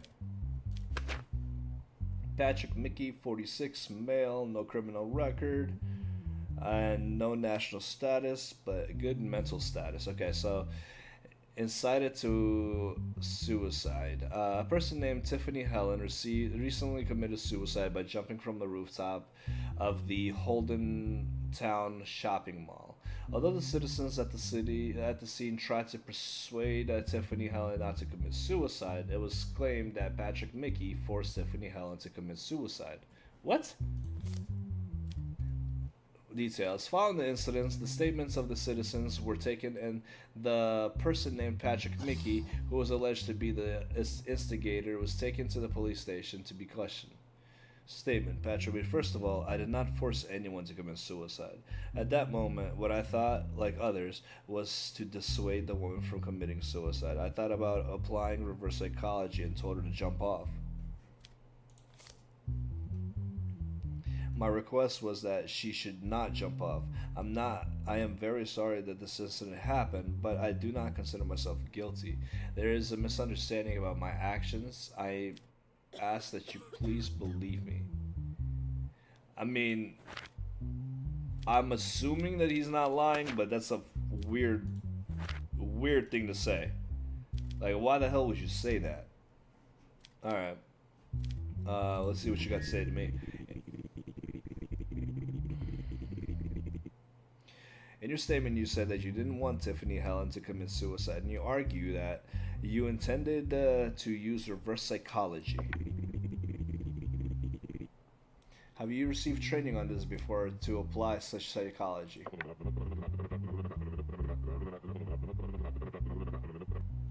Your Honor, the reason I did this was because I saw a scene in the cop show I was watching. I thought at the time that this might work.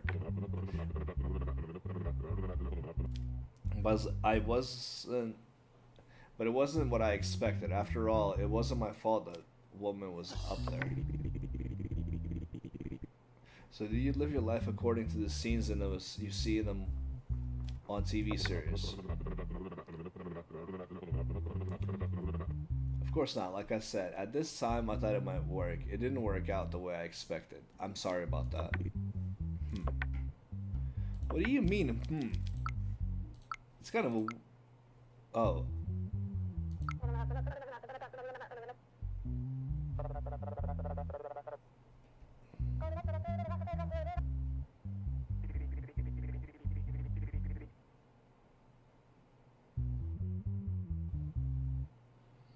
Was that really reverse psychology?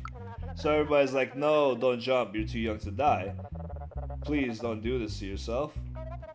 Stay away from the railing. And this dude comes in with, jump. I don't think the world is a good place to live.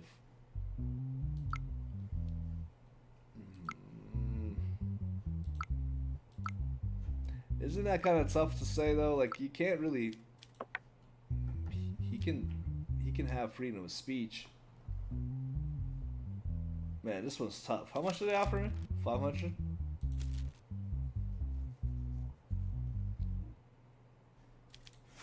And if we're gonna go...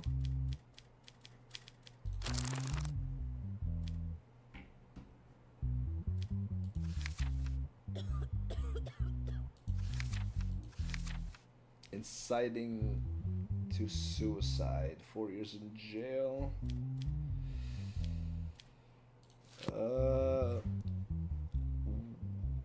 Let me look this up.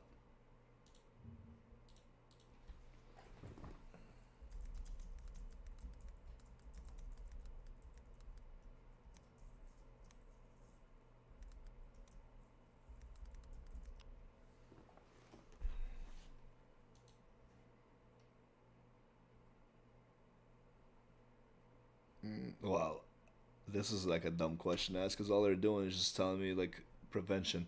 I'm trying to see what it really means to incite suicide. Like, I don't know if that's considered. But 500, we can use 500. I mean, he kind of like that was a stupid thing to say. No, don't jump. You know, like that's not even reverse psychology-esque. That's like just stupid, man. Jump. I don't think the world is a good place to live. Like, what are you trying to prove, my man? All right. I'm just gonna give him. I'm gonna give him 4 years. I'm gonna say that's guilty. Like, there's really no reason for him to say that. And plus, I'll get I'll get 500 for it.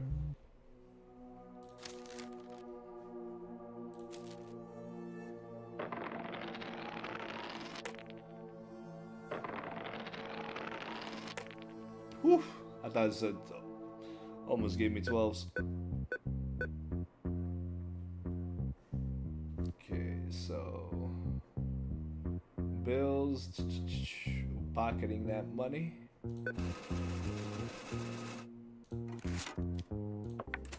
Okay, oh, of course, she want. Oh my goodness gracious, this lady is for real.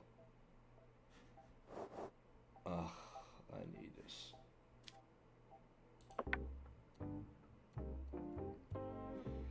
Oh man, a wife, hey? That's all she does, literally. As soon as I get money, she just takes all of it. What's up, kitty cat? I'm sorry. Alright, well. Alright, that's a police officer. I can't even bribe the police officer. Who are all these guys? They're all... This guy right here for sure looks guilty as hell. Alright, Leroy Felix, 31, male.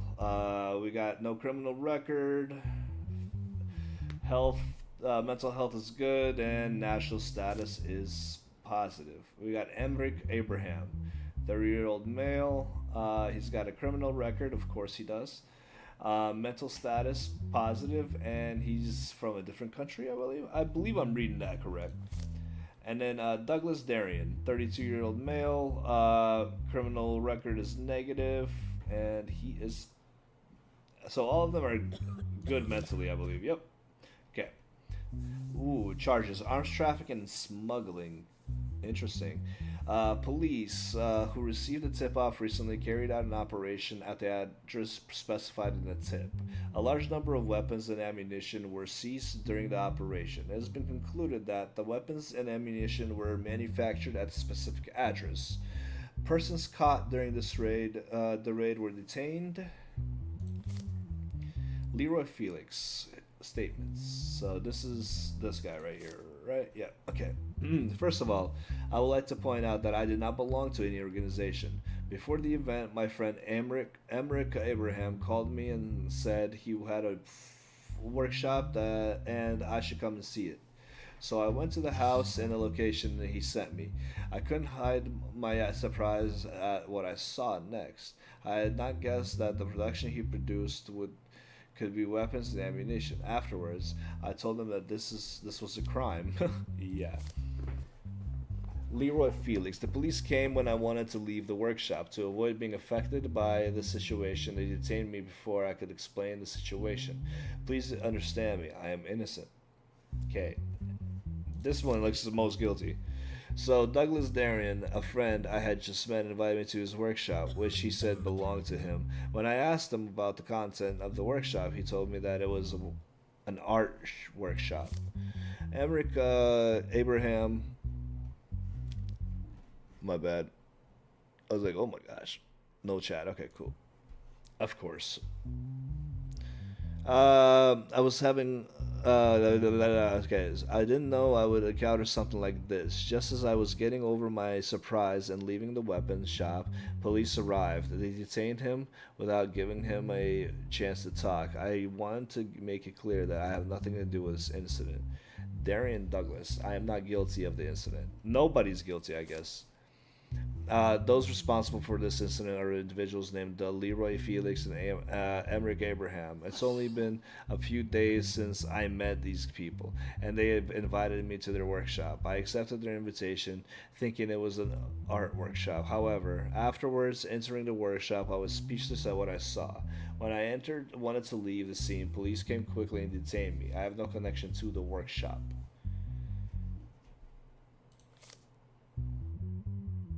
So let's look if we got. Okay, perfect. This is a good one. This is a good one here. Okay, so that.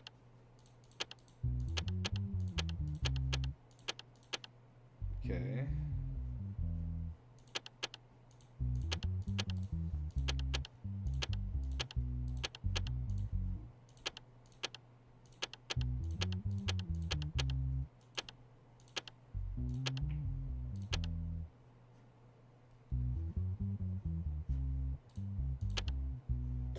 Okay, so it goes 1, 2, 3, 4, 5. Okay, so 1, 2, 3, 4, 5, 6,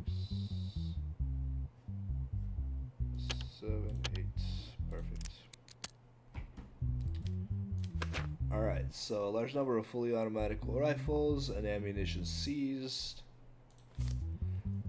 Text messages between individuals. Oh, yeah. What about the shipment? Are there any problems with the weapons and ammunition? The shipment is going very well. There are no problems. What's the situation in the workshop? No problem. We will produce weapons and ammunition quickly and make them ready for shipments. Is everything all right? We're making good progress. We will be ready for shipments. So all of them were in on it. All right. From what I'm understanding with the text messages, right? I thought maybe one of them would be innocent.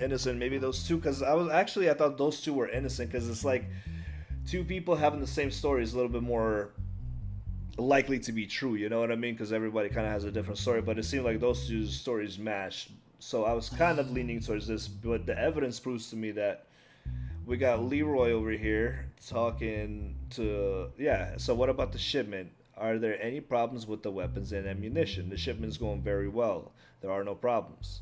What's the situation in the workshop? No problem. We will produce weapons and ammunition quickly and make them ready for a shipment. Is everything all right? We're making good progress. We'll be ready for shipment.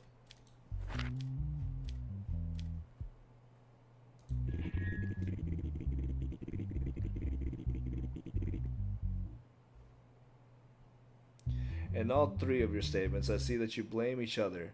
Why do you blame each other instead of confessing your guilt?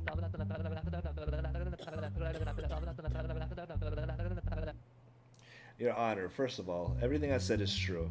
I saw the person named Douglas Darien at the workshop, and we have no prior acquaintance. I just met Emmerich Abraham, and how could I have known it would turn out like this? How long have you been doing this job?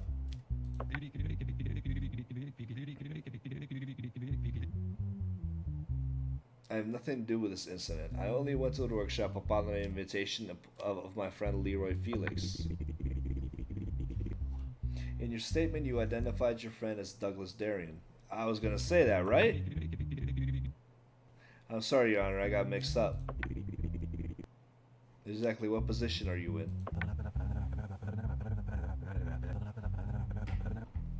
My only involvement with the incident is that I was at the scene at the time of the incident. That's all, Your Honor. All right. So let me look at the transcript again. Look at this little asshole got caught in a lie. Okay, so Judge Jazz, and all three of your statements, you blame each other. Your Honor, first of all, everything I said is true. I saw the person named Douglas Darien at the workshop. Accused Felix. Accused Leroy. Oh, so that's Leroy. I had just met Emmerich Abraham, and how could I know? Okay, so and Emmerich says, I had nothing to do with the incident. I only went to the workshop upon invitation of my friend Leroy Felix.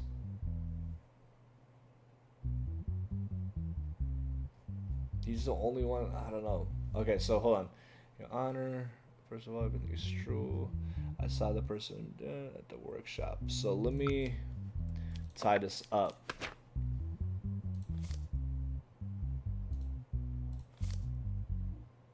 So we got Leroy Felix, right? Yeah, Leroy Felix. He saw a person. And they had no prior acquaintance. So that was Darien.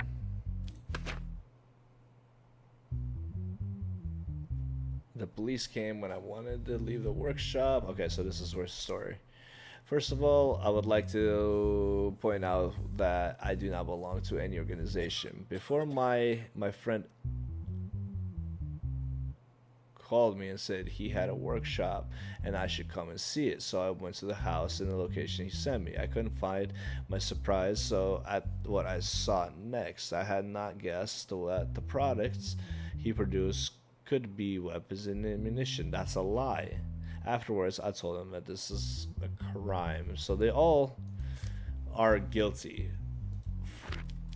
From the evidence, they're all guilty. We're making good progress. We will be ready to ship. They're all guilty.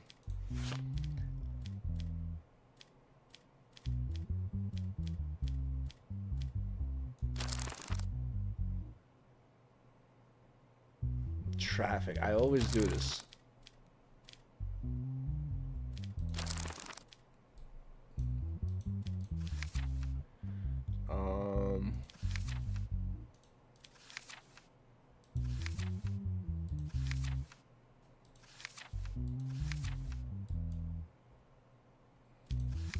There we go. Arms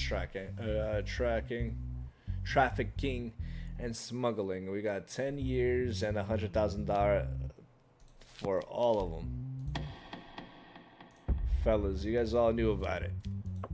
I'm not stupid. 10 years and 100,000.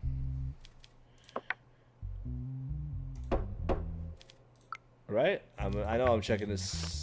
Yeah, so we got 10 years and 100,000. And then this guy, what's his name?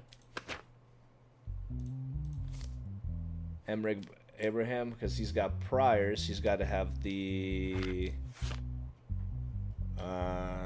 16 years, 400.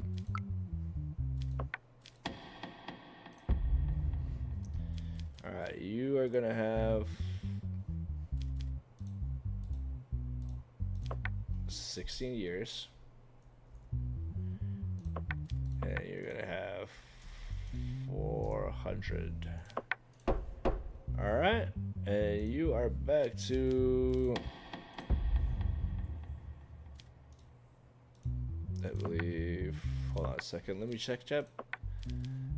Again, law 10 and 100. Perfect. Okay. Whew, that kind of cough actually got me a little bit. 10, 100. Perfect. Accept decision. Alright. Keep it moving, baby. Hell yes. That's perfect. Alright. We've done 28 cases. Yeah, I'm gonna have to call it here. And after this week, guys, I gotta call it. My eyes are about to shut down. Next stream you'll be seeing is a man sleeping. Ooh, I like these. These are pretty interesting. Assault report: bruises and rashes due to Okay, so let's hear this out first. Case subject: divorce case filed by Jennifer Jade Harold against her husband Adam Harold. Adam Harold is the defendant. Jennifer Jade stated that she was subjected to violence by her husband, Adam Harold, and filed a petition for divorce. Jennifer Jade stated in her petition that the reason for the divorce was that the trust in her husband has shaken and that the promises her husband made to her as some marriage criterions were not fulfilled. Additionally, Jennifer Jade stated that she was faithful to her husband throughout their marriage and did not have any difficulties in fulfilling his wishes. What is that additionally? Why is that such an additional note?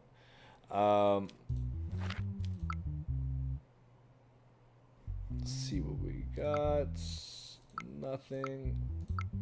Nothing. And nothing. Alright, let's see what they say. Could you briefly explain the promises your husband made to you as a marriage criterion? My husband lied to me about so many things, including our sexual life. Figured I was headed there. On what issues in your sexual life did he lie to you? Well, come on, dog. It's obvious. He been messing around. Look at that look at this grimy last face. Adam and I promised each other before we got married that we would not have sexual intercourse, and we would not have sexual intercourse. Wait, what? Adam and I promised each other before we got married that we would not have sexual intercourse, and he lied to me about many things, including the size of his penis. I mean, come on, Adam. Why are you lying about your penis size, dude? You know what, Jennifer? I'm so sorry about that. You should never have to deal with that shit. Is your husband's penis size the reason you want to end the marriage? I mean, yeah. Not only that, when my husband did not enjoy our sexual relationship, he used violence against me without my consent, blamed it on his incompetence. All right, what the Harold, Adam, Harold, whoever the hell you are, what the is it true that you used violence against your wife?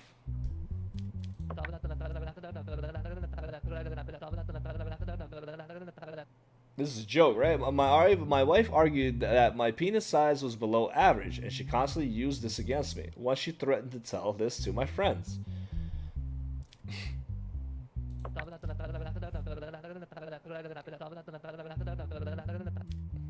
So I suggested that she could have sex with a friend of mine and that she could enjoy our sex life more. She said she was open to it.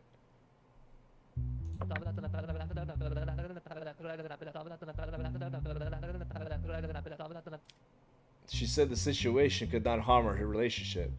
Then she asked me to watch them while she was having sex with my friend. What the hell? She said this would increase her pleasure.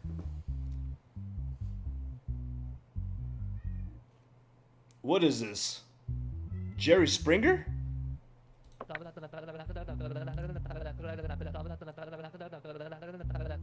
In the face of this statement, I accepted his request, but while watching them, I succumbed to my anger and committed violence against my wife.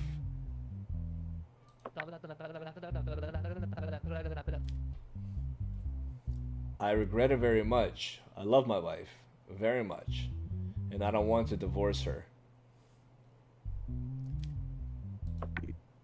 Yo. What? Are we gonna look at the penis size? When I saw the broken pinky, I thought it said broken penis. Not gonna lie. Holy shit. Bruises and rashes due to impact in various parts of the body. Broken pinky finger. Jesus, dude. What the hell? Um.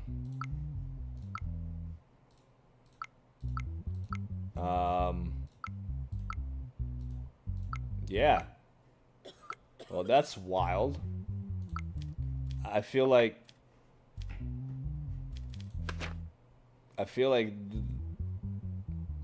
divorce case filed. I mean, she obviously wants to divorce him. He broke her pinky, and he got a small dick. You know what I mean? Like, what does he offer? What is he putting on the table? Yeah, you got your divorce, honey.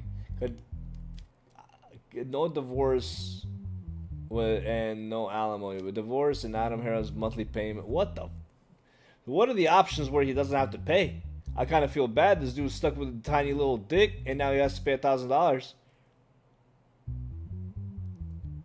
No divorce and no alimony payments. Can there be a decision for where we just let him have divorce? All right, dude. Well, you shouldn't have broke her pinky, because once that happened, that's where my mind changed. Absolutely.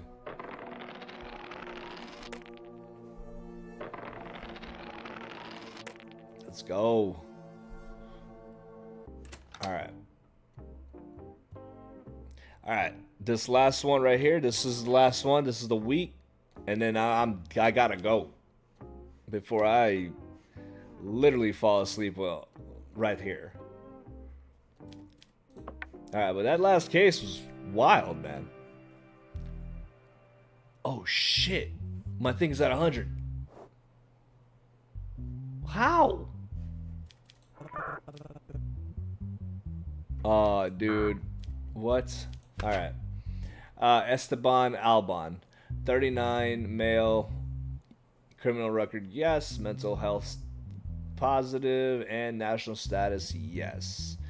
Fraud. A person named Arturo Max, who thought that his vehicle had a mechanical fault, took his vehicle to the repair shop called Regular Auto to detect and fix the problem. After 2 days, the repair shop notified Arturo Max that the repairs were completed and stated that he could take the delivery off the vehicle.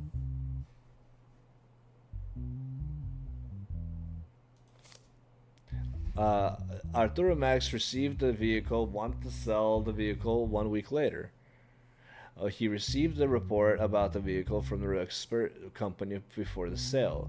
The person named Arturo Max, who saw that 3 parts of the vehicle were damaged in the report, filed a lawsuit against the repair shop called Regular Auto, which he held responsible. What the? This whole entire thing is confusing me. Arturo Max, it's been about 1 month since I purchased my vehicle. Since the malfunction came on, I took it to the repair shop called the Regular Auto. They said there was a simple mechanical fault in the vehicle. They repaired and delivered my vehicle within 2 days. Afterwards, I decided to sell the vehicle and applied for an expert.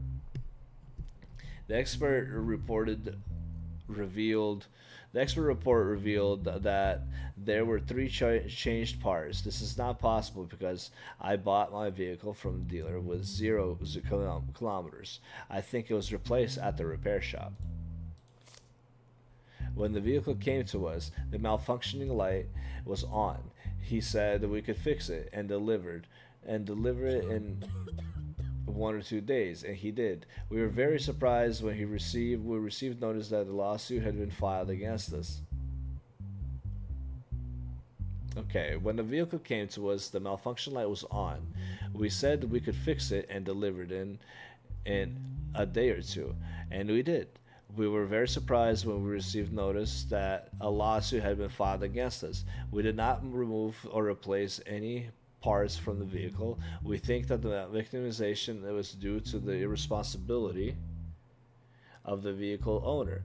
These accusations are great slander against the reputable corporate company like us. Oh, reputable. You have a criminal record, bro. I don't know what you did, but you have it.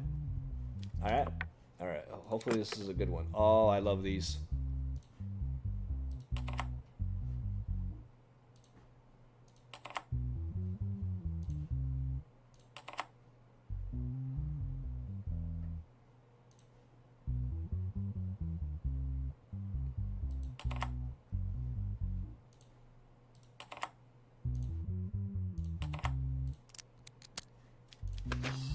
All right. Evidence. Expert report from the time the vehicle was purchased. Appraisal after repair.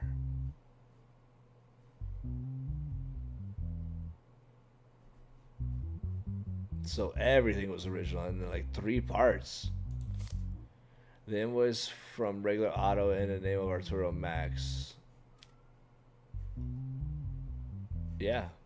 Yeah, no, this definitely proves that they did some shady shit. It definitely proves they did some shady shit. You stated that the problem was caused by the irresponsibility of the vehicle owner. Can you explain more what this means? Come on, Esteban. Your Honor, we are a large company that repairs on 50 vehicles a day. We are not the addressee of such an accusation. Yeah, you could be, dog. You could be. Your Honor, we are a large company that repairs on 50 vehicles a day. We are not the addressee of such an accusation. Brother. Yes. Yes. You are. The reason I say this is because the vehicle owner does not care enough about his vehicle. What the hell do you mean? Obviously, he cares enough to know that those parts were fake. Can you explain a little more?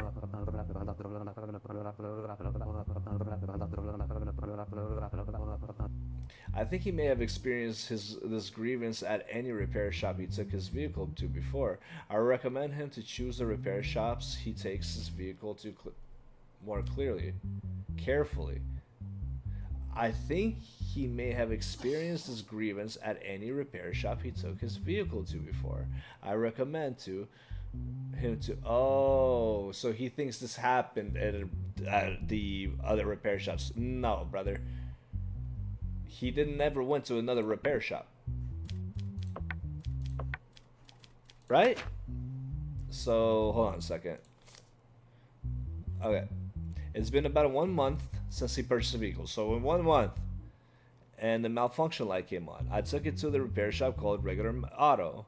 They said it was a simple malfunction in the vehicle. They repaired and delivered my vehicle within 2 days. Afterwards, I decided to sell the vehicle and applied for an expert. The expert report revealed that there were 3 changed parts. This is not possible because I bought the vehicle with 0 kilometers, and I think it was replaced at the repair shop. Brother, you bought a shit car from the get-go, because if you bought a car with 0 kilometers and within a month you got a malfunction light, you got yourself a lemon, dude. But beyond that, this looks like he's guilty. Everything's just leading to this guy being the guilty POS.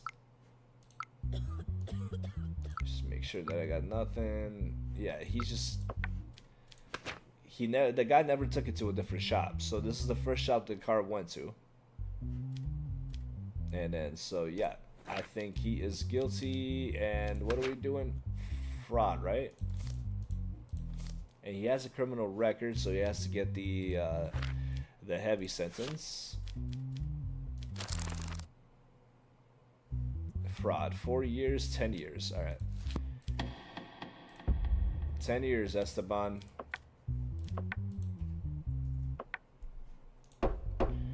And 2K.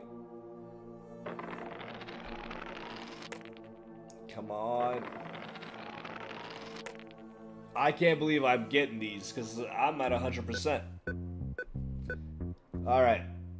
I'm cashing my money out and I'm dipping. Whew.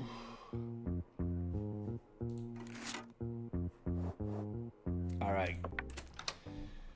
Oh man. Oh shit. I'm gonna sleep good tonight. Alright, everybody. Appreciate you guys for watching. YouTube chat. Well, y'all been quiet, but I see that you guys are on, man. I see you guys are on. Thanks for watching. Appreciate you guys for stopping by. God damn it, if I could talk. But yeah, appreciate you guys for stopping by. And yeah, subscribe, you know, drop a like. Next time talk, man, I'd love to like to chat a little bit. It's kind of one of these Friday night streams that I do. So I do a Friday night stream and then Wednesday night stream. So kind of maybe I'll incorporate a little bit more days in there. So, but yeah. All right, guys. I'll catch you guys on the next one. Peace out.